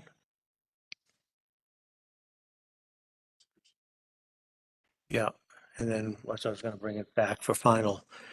Okay, I'll close the public comment then. And Chris, you've been quiet. Would you like to comment? No, I'm gonna abstain. Thank you. Okay. Okay, anyone else have any further comments to make at this point? Commissioner Glasser, I have a question on, I mean, the way I read it is the primary residence requirement is with all three options. Is that correct? So that would be consistent. Yes, it was just the fourth option. Yes, you're correct. Roger? Commissioner Cornell, yes, I just want to say that keeping it simple is the way to go, number one. And we spent, I don't know, quite a few minutes here just trying to think of what ifs and what would be at fault and will people comply? And as we know the vast majority of our citizens, our neighbors, do comply with things and they're good citizens. So trying to find, what if to shoot something down is the wrong way to look at this. Let's be positive and do the best we can for staff. And I think also, having Macy obviously is totally on top of this. So we actually have staff actually helping us out here. So it's a very positive all the way around. So I just want to encourage everybody to move forward. Thanks. Okay, thank you. This is Commissioner Reese. I also wanted to note in here that it looks like you're updating the requirements to prove you're a primary residence in here, which includes not only a driver's license or Colorado state identification card, but then things to make it harder for people, to game the system, where it lists they would have to show a voter registration as the second form, or motor vehicle registration, and or income tax information, which I think is that your intent is to try and So that's actually the current code. oh, that's the current one. Yeah. Okay, so And so in short, to get to your point, people can and will do what they do. And that's where it gets a little tricky, in that, when you have the kind of primary resident host not present to secondary, anyone can change their ID, anyone can change their voter registration. But again, you've got the neighbor component here where, but under option one, of course you still need to claim primary, and these are things that we can maybe investigate a little bit more and work with owners, but there's no better way to do primary residence. We've looked at a lot of different codes. We've looked at various options of proving primary residence. Ours is strong. Loopholes happen. We didn't feel like there was any need to change away from what we have because we couldn't find anything better.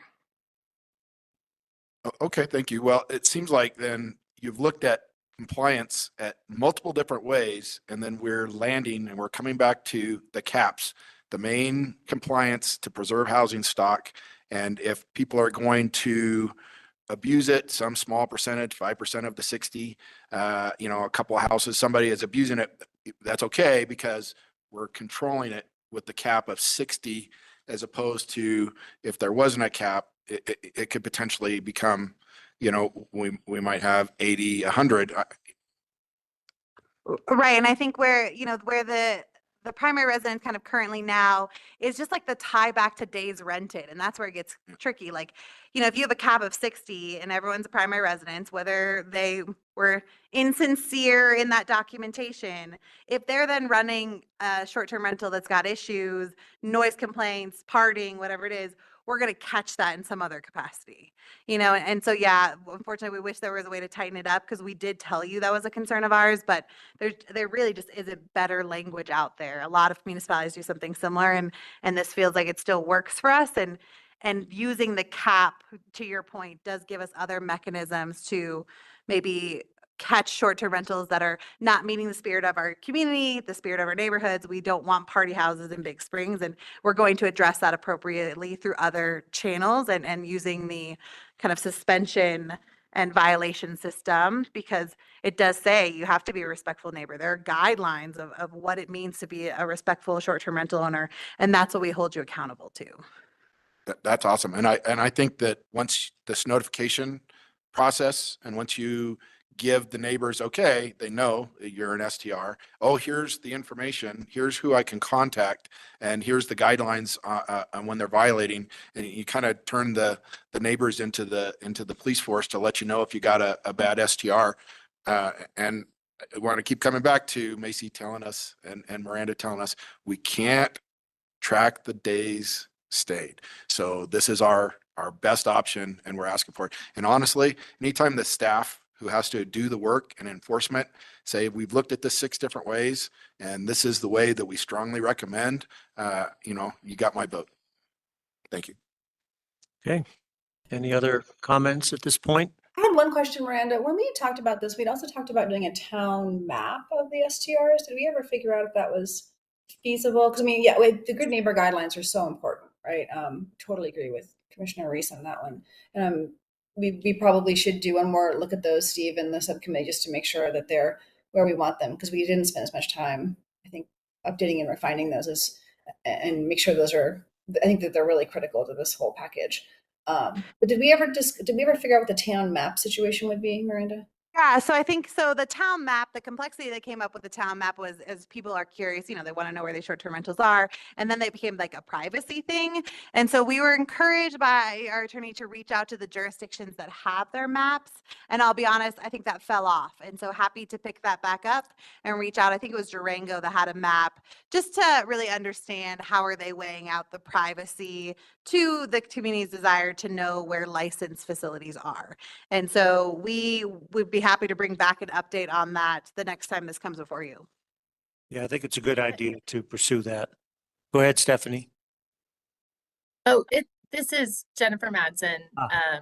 Just responding to that the request really is, so when people apply for their license and when they renew their license, that on those applications that they're signing, they understand that their residence, their property will be shared and will be provided on a map. Right now, we don't have that information and we don't have that disclaimer. So I think going forward, that will be important to include in the applications and the renewal information.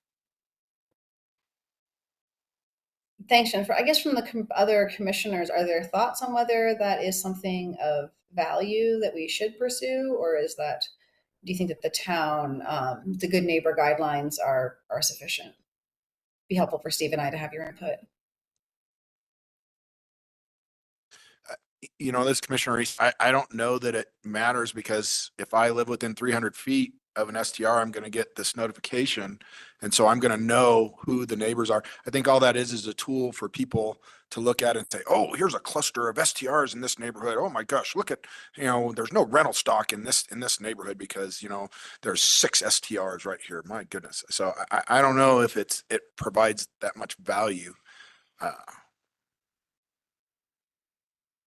Well, other than it goes back to the fabric of the community. I mean, if you have a cluster of STRs in a certain area, and a lot of these are going to be more than 300 feet away from your house, so you may not know about them. So it might be at least useful, kind of like businesses where these where grow facilities might be, for example, as an analogy.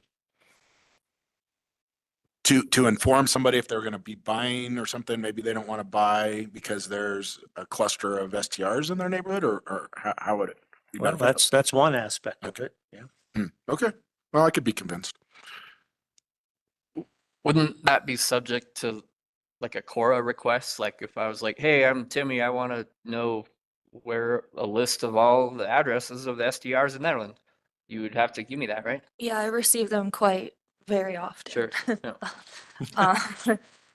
Like on a monthly basis at least, for either phone numbers for operators, addresses of the short-term rentals. Yeah, that's all public information. Right. And it can be obtained through a core request for sure. Right. So maybe it's not necessary that we devote time and money to making this fancy map for everybody, right? Since it's all that info is available. Yes, I would agree. Well, or the converse too, if I were thinking of opening up an STR and I knew that there were 16 of them in my neighborhood, it's like, okay, I've got a lot of competition here. Maybe I won't do this. So It's not just if you're going to buy a property, but if you're thinking about doing this. So I think there's benefits both ways. Yep. Yeah, but I guess the again, flip it's side of that, Tony, to me is that if there are, that's actually surprising to me. People are asking for this information. If people are willing to call the town and it's being asked for once a month, then there's probably a lot of people who would like that information, but just don't have the energy to call town and make a formal quorum request. So actually, that kind of, to me, argues that maybe this is information that the public wants for whatever reason, lots of different reasons, and maybe we should. And I don't think it has to be a fancy map, and presumably it wouldn't be that dynamic because you wouldn't have a ton of turnover. So that actually kind of made me lean more toward, because I was kind of neutral on the map, but actually that stat from town makes me think that this is information that the public actually is interested in having, and that as a civic duty, we should consider providing it for them. I didn't realize you were getting that many requests. I should clarify that the requests come from a specific realtor over and over again. So. Oh, thanks for that. Thanks for that clarification. I just assumed it was like random people. Thanks.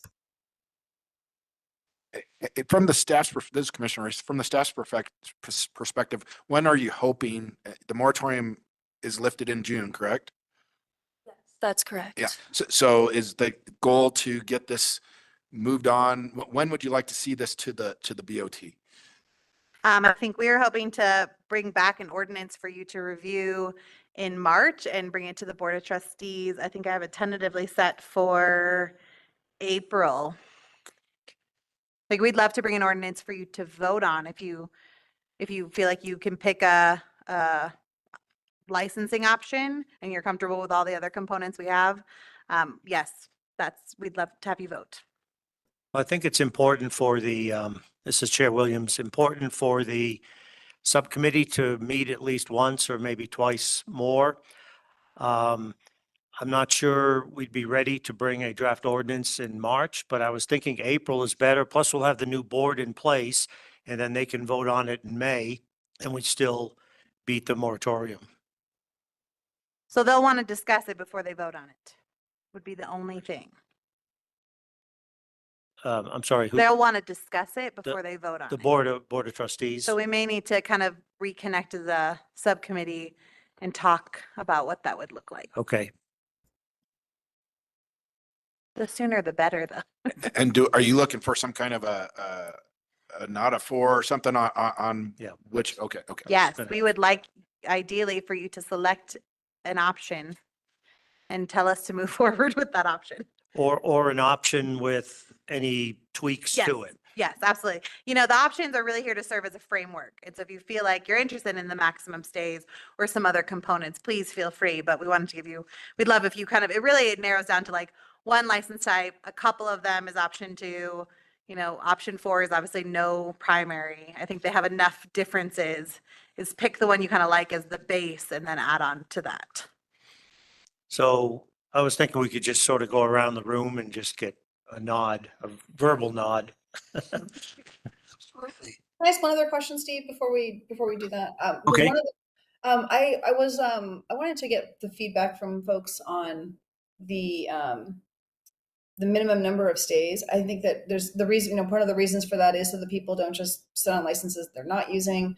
But I'm curious to know what folks' thoughts are on the number 4. Is that, I mean, is good a number of endings, is that a good of a number of endings we're going to get, or are there thoughts on whether that number should be higher or lower? That number kind of came out of a vacuum, so I'm curious to get feedback on that. Okay. Any? So, Commissioner Dye, I think 4 seems like a good starting point. It's a little bit hard to know without putting a lot of thought into whether it should be more or less. I mean, 4 seems like maybe a little bit on the low side, but considering it could be anywhere from 1 to 29 days length of stay. Yeah.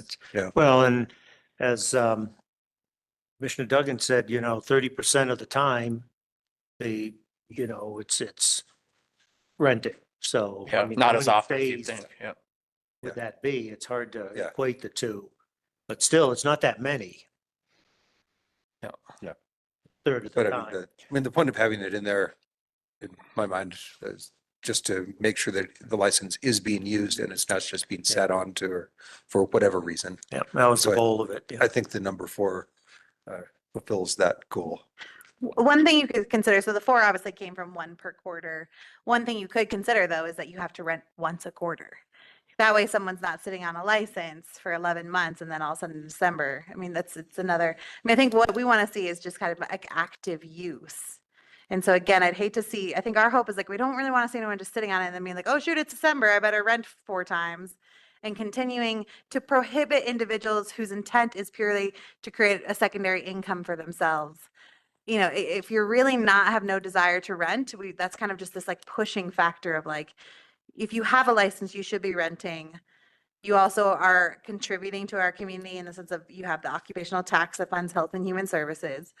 We want to see those rentals if you're going to maintain this license. So you could hold that a little bit tighter where really, if you don't rent within a quarter, you potentially are relinquishing your license. But then that's just one more thing you guys gotta keep track of in police, right? So we have to I- track it anyways. Yeah. Track it quarterly. So You know, what part? they submit quarterly occupational tax. And I think the hard thing about the ones who aren't actively renting is Macy has to chase them down only for them to find out they didn't rent. Gotcha. And so even if you didn't rent, we need a quarterly documentation indicating such, so we have a complete record. So we would know every quarter if you rented or not.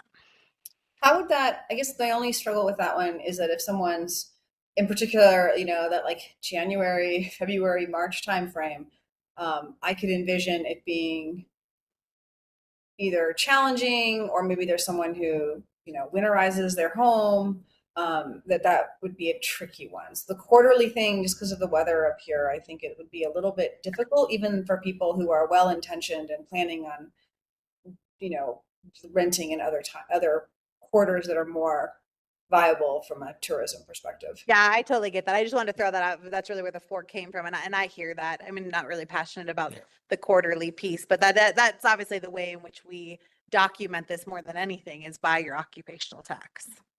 And so default is we would bill them once a quarter, even if there was no reported usage. No, we only, because the occupational tax is paid $4 per night per bedroom rented when it's rented. So when they don't have a rental in a quarter, they don't pay. But at the end of the year and there's 0, I mean, They don't pay ever. Yeah, and then they get to renew. and even not though use you're it. putting that's what time into regulating it and chasing them down Yeah, and all that. Happening for 2 years. So they could sit on the license. Yeah, they have been. Yeah, I mean, I think also the hope is that the new regulatory fee, which is $45.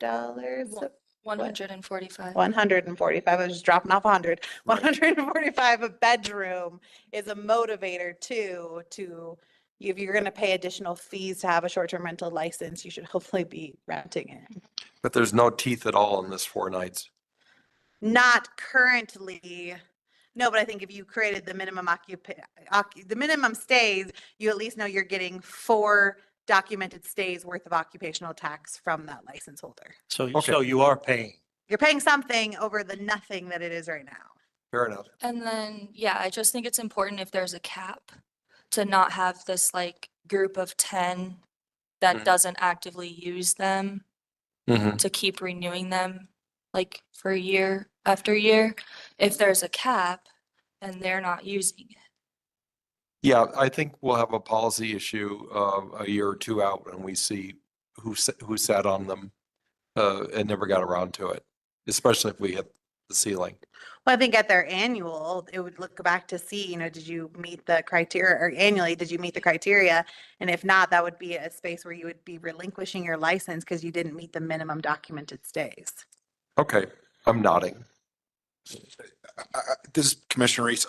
I hate to interject more variability into this, but you know, let's say I want to rent my house. I got the STR rental and I'm planning on going for a month down to Florida, you know, in the wintertime, somebody's going to come ski and I'm going to rent it out for a month, but I'm only renting it to one person. So then I don't meet you know, where somebody else can rent it 2 nights, 4 times for 8. So a total of 8 days. And so now I'm penalized, even though is there a mechanism for, no, There's no, I mean, it's the days rented. Yeah. That is the challenge. And we noted that in our aim, like we recognize documented stays is anywhere from 1 to 29. And so I think if you rented it one time for 29 days, then the hope you really would have to rent it 3 more times, potentially at 2 days at a time. And then this was, I picked 4 because it made sense to do 1 stay per quarter.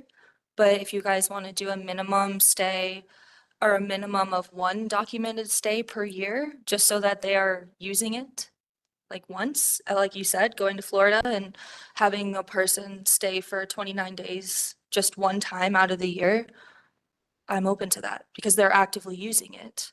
So the spirit of what you're trying to get is just use. You're not, Yes, you're please. just using. So even if you, let's say we dropped it to 2. So even if you did it twice during the year, so, because I could see somebody who specifically thought about, I'm going to pay for my vacation with an STR rental while I'm somewhere else, but I'm only going on vacation once this year. So, and I don't want to try and rent it to 4 different people and have to have it cleaned 4 different times and all that. So I could see value in lowering that. Jim, you know. just the thought, Jim, just the other thing with your scenario though, is that would assume that the scenarios, I don't know how likely that is just because of the lottery, right? So that means that you have to already be a person who had thought about this pretty far in advance, like how, got your STR. That exact scenario, which is one Steve and I talked about, is one that is not, is the, the simplicity comes with trade-offs. One of the trade-offs is that scenario is not very likely. It'd be very difficult for you to make that decision because you're like, oh, you're not going to pay for your vacation to do that if you have to go through this lottery and you may or may not actually get your license for that. And then But if you're going to be in Erie all summer, then you can just rent it out to, 2 months at a time. It doesn't have to be 1 week, and then avoid the STR altogether, All right. You convinced me that that's not an important sticking point. So you're saying leave it at 4? Yes. Well, we could certainly start there. Linda, did you have? Just a reminder, if you rent over 30 days, it's then a long-term rental. That's It right. doesn't fall into a short-term rental. So I would encourage individuals who may be in that situation, and we have a lot of them but we also don't want those people holding short-term rentals when their intention is always to these longer-term stays. But we do see that quite a bit of people who, when we reach out and it's like, oh, we see you have a documented stay, they'll say, but it was for, 35 days, which then flips it to long-term. How are we taxing STRs $4 a night if we don't know how many nights there are? So that's a self-reporting tax, Got it. and so I can get a framework of the amount of stays and the the months that were occupied, and then I can cross-compare their payment, which comes with a remittance form of how many days per month, and then the payment reflects all that. Sure. And then I go into my software and I make sure that all the months are accounted for and that all the base pay is there. So if they have a minimum night stay of 2, then they at least submitted for 2 nights of that month if there was a documented stay that month. And then, yeah, I just do some detective work, a lot of detective work, but I can't ever get to a perfect number Right. or a perfect outcome. And maybe I can add, because we're a statutory town, that's the only way we can charge this Right. tax. And so there's no way of just implementing a percentage fee. Got it. And so So if an STR met the requirement of the 4 documented stays and just did 1 2-day stay per quarter, then the town would only get, what's that, $32 from the whole year of that person having a license, right? Yeah, it would depend on how many bedrooms that they have. Right. But yes, it would be, a smaller amount $4 of per night tax per payment. bedroom. Mhm. Got it. Yeah. Mhm.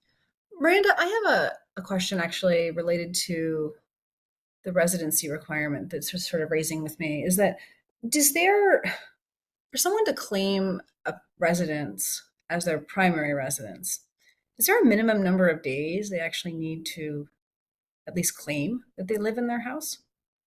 no, and so that was something that the board had brought up, but kind of really recognizing, the what is that trying to solve piece came back, like what is the goal? If they're saying, you have to be here X amount of time. What makes that you, just because you've lived here 2 years, what makes you like more of a resident than someone who just moved from outside of town into town? So I think that's where that conversation did happen, but really, I think there are maybe some legal components that would prohibit us from doing you must have lived here from X amount of time. Because again, it goes back to like, what's the problem you're trying to solve? And an example could be like, I'm an Eldora resident. If I move into Nederland, what's saying I'm not a Nederland? I've been a part of this community. I just happen to live outside. You're really saying you're new. You're not really a resident here if you add in those kinds of restrictions. Right. I wasn't talking about how long they had to have been in their home prior to any particular date. I just meant that, so, like over any 365-day period, is there a certain number of days you need to physically like live in a residence? Whether it's, not like you've had to live there for 3 years. I can claim, I bought my house. I claimed as my primary residence on the first day I moved in. Got it. I see what you're saying. Yeah. I think it's a little bit under the definitions, but the definition is really specific to that host present, host not present, where we're saying 180 days, 181. Thank you. Yeah, that you'd have to live within yep. So primary residence means a person's fixed, permanent, or principal domicile for more than 6 months out of each calendar year, and to which the person intends to return following any periods of absence. So in theory, that's actually interesting. So in theory, if for whatever reason, someone turns in evidence that they actually rented their home for more than 6 months out of the year, then by default, that's not their primary residence, right? I think again, it goes back to there's no way to do days. Right. There's no way to do dates. I get that. But if someone were to actually self-report that they had rented for more than 181 days, but the host could have been present. That goes back to also the host present, host not present, is that you could have rented. Yeah, I hear what you're saying, but you could have rented, say you did 6 months out, you weren't there because you were traveling, but then you did months 7 and 8 being there and just rented a bedroom, or you rented your integrated ADU. I see. Yes, fair enough. Then, yeah, so it goes back to just like the host thing is really tricky for us. Yeah. Okay. Mr. Chair. All right, let's, Can we that's move forward? It seems like I know we're in the weeds. we're here, about to so, do a nod and say this, and we're Yeah, just I ready was to just ready to go around the room. questions over. And you could start actually, Okay. Roger. I think he already nodded. Tom did. Well, nod to which? I think what we need to do, here's where I'm at, is that, yes, I thought that we should say for number 2, or what was number 1, the very first option I spoke of a while ago, but and bring that to the next meeting. But I also feel like maybe what would be positive is trying to, because I have not worked on this, certainly at a committee level things, to understand what all the problems were. But I thought that it was actually being able to document and keep track of the numbers. And of course, we had all the different permits. So I guess what staff should bring to us next month is that with the outline of the things to show that this addresses the problems that we've had long-term, and this solves the problems. Because it seems like we just spent about an hour just trying to think of what ifs, what if I'm doing this? What if I'm doing that? As opposed to really what has been the long-term problem, and does this do the best we can to solve the issue? Because we're not going to be able to do every little thing, which we've actually spent an hour talking about, what might happen, what if this happens. Yes, I think that the first option was very good for me. Thanks. Okay, thank you. Tom? I'll always go for simplicity. I like option 1. I have to agree with town on this one, town staff. Okay, Linda? I'm in favor of option 1. I agree with simplicity, and it frees up time for Macy and Miranda. So I think that would be very favorable for everybody. Okay, Timmy? Yep. 1. Yep, option 1. This commissioner agrees. I agree with option 1 as long as the grandfathering clause is included for the 6 existing licenses for the host not present would be in there. I would hate to penalize somebody You mean who, non-primary? yes. Yeah, Yeah. I'd have to agree with you on the Commissioner Reese. I think that makes sense. Yes, I do want to mention too, there are some people in Class C that would not be able to qualify for that primary residence either.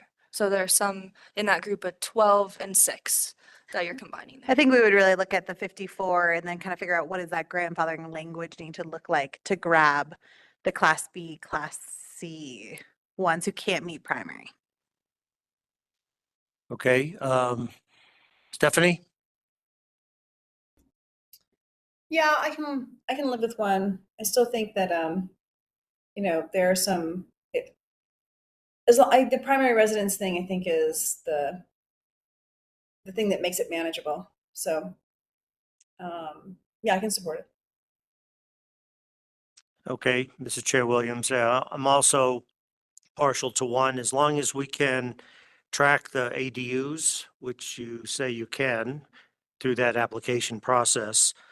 I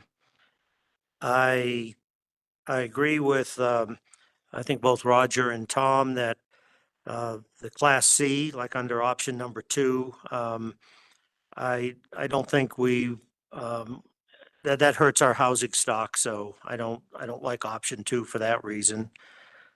And so yeah, so I have preference to number 1. If you have any other thoughts, please email them. We'll wrap this up here, take a 5-minute break, and then we'll come back and finish the meeting. Yep, you may. On the disclaimer, that would be for applicants moving forward because there'd be no way to go back on that for a disclaimer on ones that already have. You're talking about the notification or of the mapping? Yeah, I think we would have to find a mechanism in which they would issue consent at the time of ordinance adoption. Maybe it's just a separate form that gets included in the annual renewal or initial application, but is a one-time something everyone signs once adopted. Yep. I think that's what Attorney Madsen was trying to say too. Right. And I think we would, yeah. And again, I am really curious about talking. I think it's Durango, talking to them just to like kind of fully understand that component. And Peter, our public engagement manager, it wasn't going to be too hard for him to integrate a map into our website. Okay, thank you very much. Let's take a 5-minute break and then we'll come back and do our informational items and our town staff report.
Okay, are we on?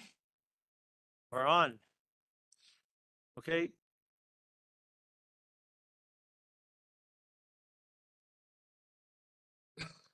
Got to use that. It didn't work. I think it needs a battery. Okay, you ready?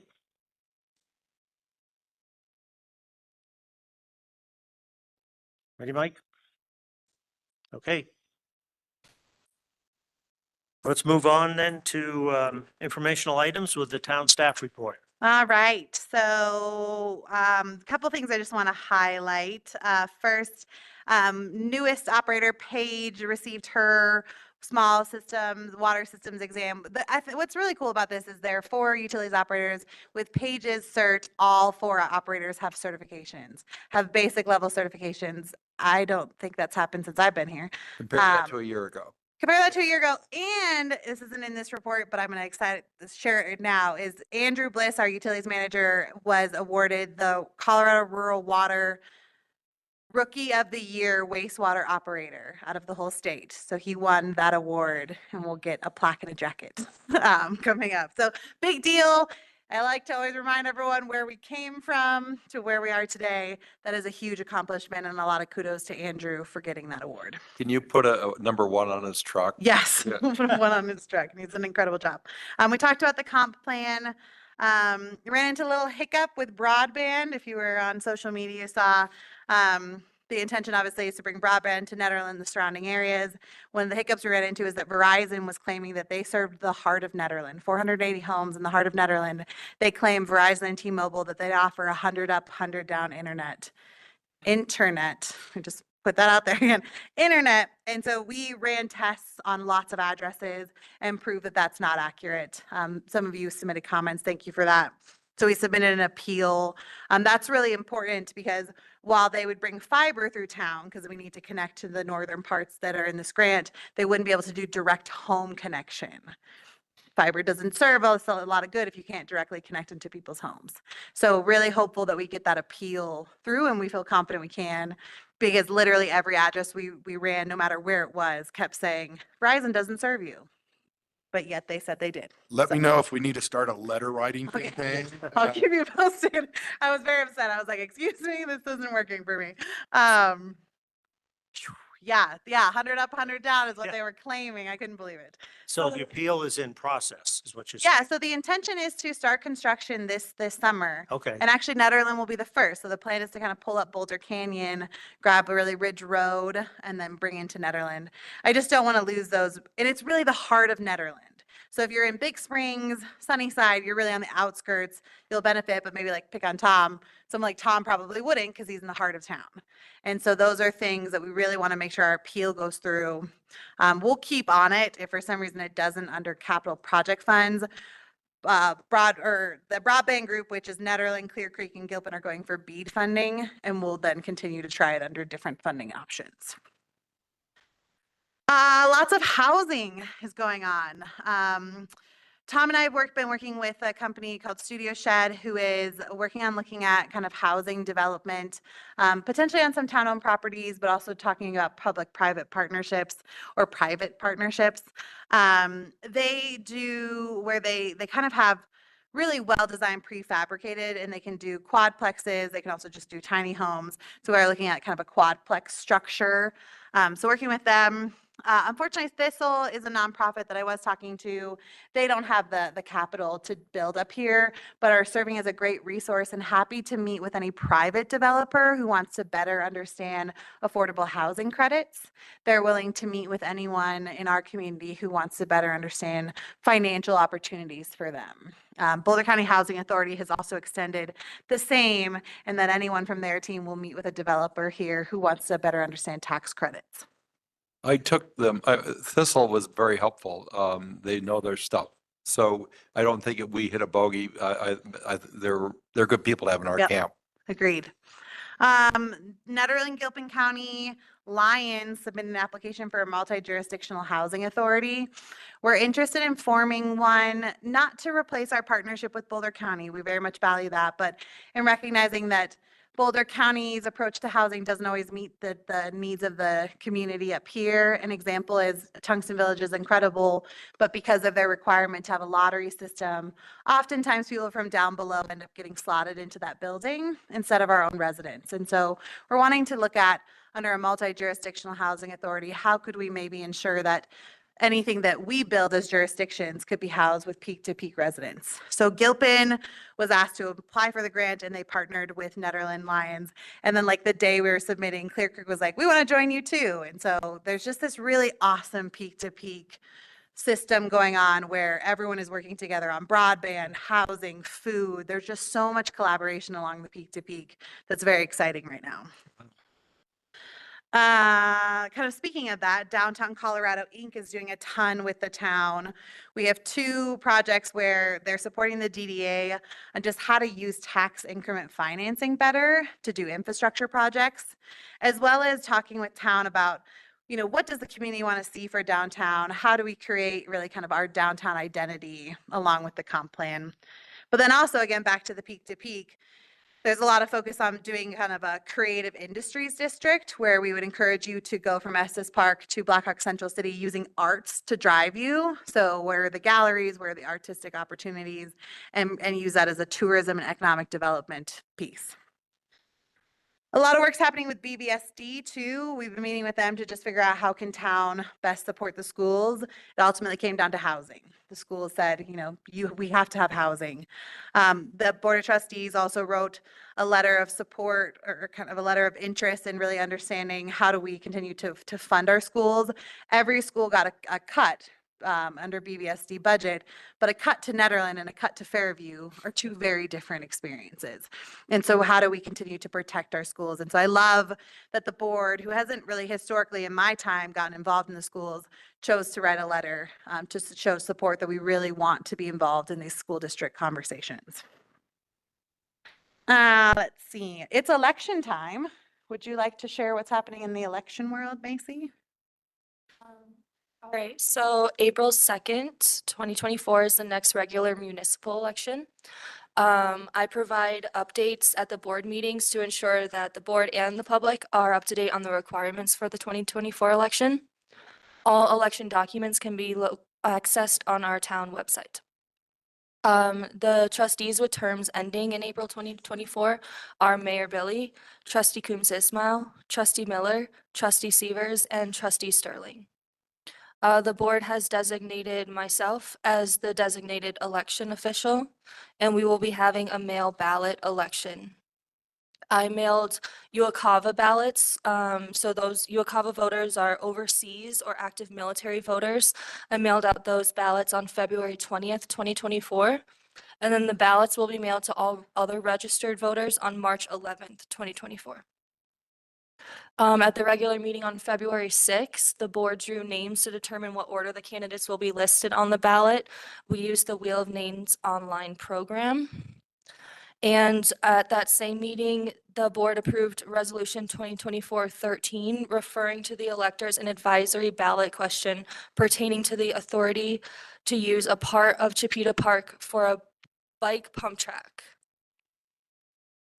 Absentee ballots, if you need one, please send a request to me. The deadline to request an absentee ballot is Friday, March 29th. The board did adopt Resolution 2024-06. And with that, we will not be requiring an affidavit of intent for a write-in candidate. So the ballot does include options for write-in candidates. You can register to vote up into including election day. So please make sure that your registration is current and up to date, and you can check on that and make updates to that up until election day. So please do that and encourage your friends to do so as well. Thanks, Macy. From a public works standpoint, I'm really kind of working on getting into gear. I know a lot of people are curious about all the sidewalk projects and the crosswalk projects. We are slotted to go out to bid in April with the construction still happening this year. So that's the sidewalk from RTD down to the visitor center, and then crosswalks by RTD and the library, and then also First Street, the visitor center across to First Street. Big shout out again just to utilities. There was actually a main break today, and well, main break as of last night. So there was a main break outside of Tungsten Village, and the team got started early this morning and was able to wrap it up in their regular 10-hour shift workday, which I know seems like a long time, but usually we're on multi-day main break. So huge shout out to utilities. Parks and Streets came and helped. They brought in a third party. Police department helped them secure kind of the scene last night. It was complex because they actually couldn't find the valve. And so there was a lot that went into this, but a ton of kudos to that team for how quickly they moved and took care of this main break. So just getting better and better as time goes on. From a kind of public engagement standpoint, it's special event time. Special events are wrapping up or ramping up. We've got Ned 150, Ned Jazz and Wine, the Bazaar Cat Bazaar, a lot of the repeat events coming back. So the team is permitting those. And then the Board of Trustees is set to vote on their brand creative identity next week to close that up. In the packet also, what Peter included, social media. We had a social media audit and some really fascinating results about use of social media and how we push out messaging. So it's an interesting read if you're curious. And I'll just go ahead and move into what's coming before the board. So next week, the board will be voting on your vacancy. Unfortunately, tonight is Chris Rivera's last night with us, but I think it's still on. So appreciate Chris being here, and the applicant who was in one of the applicants, Elizabeth, was in the room here tonight. So, and I think maybe Max is online.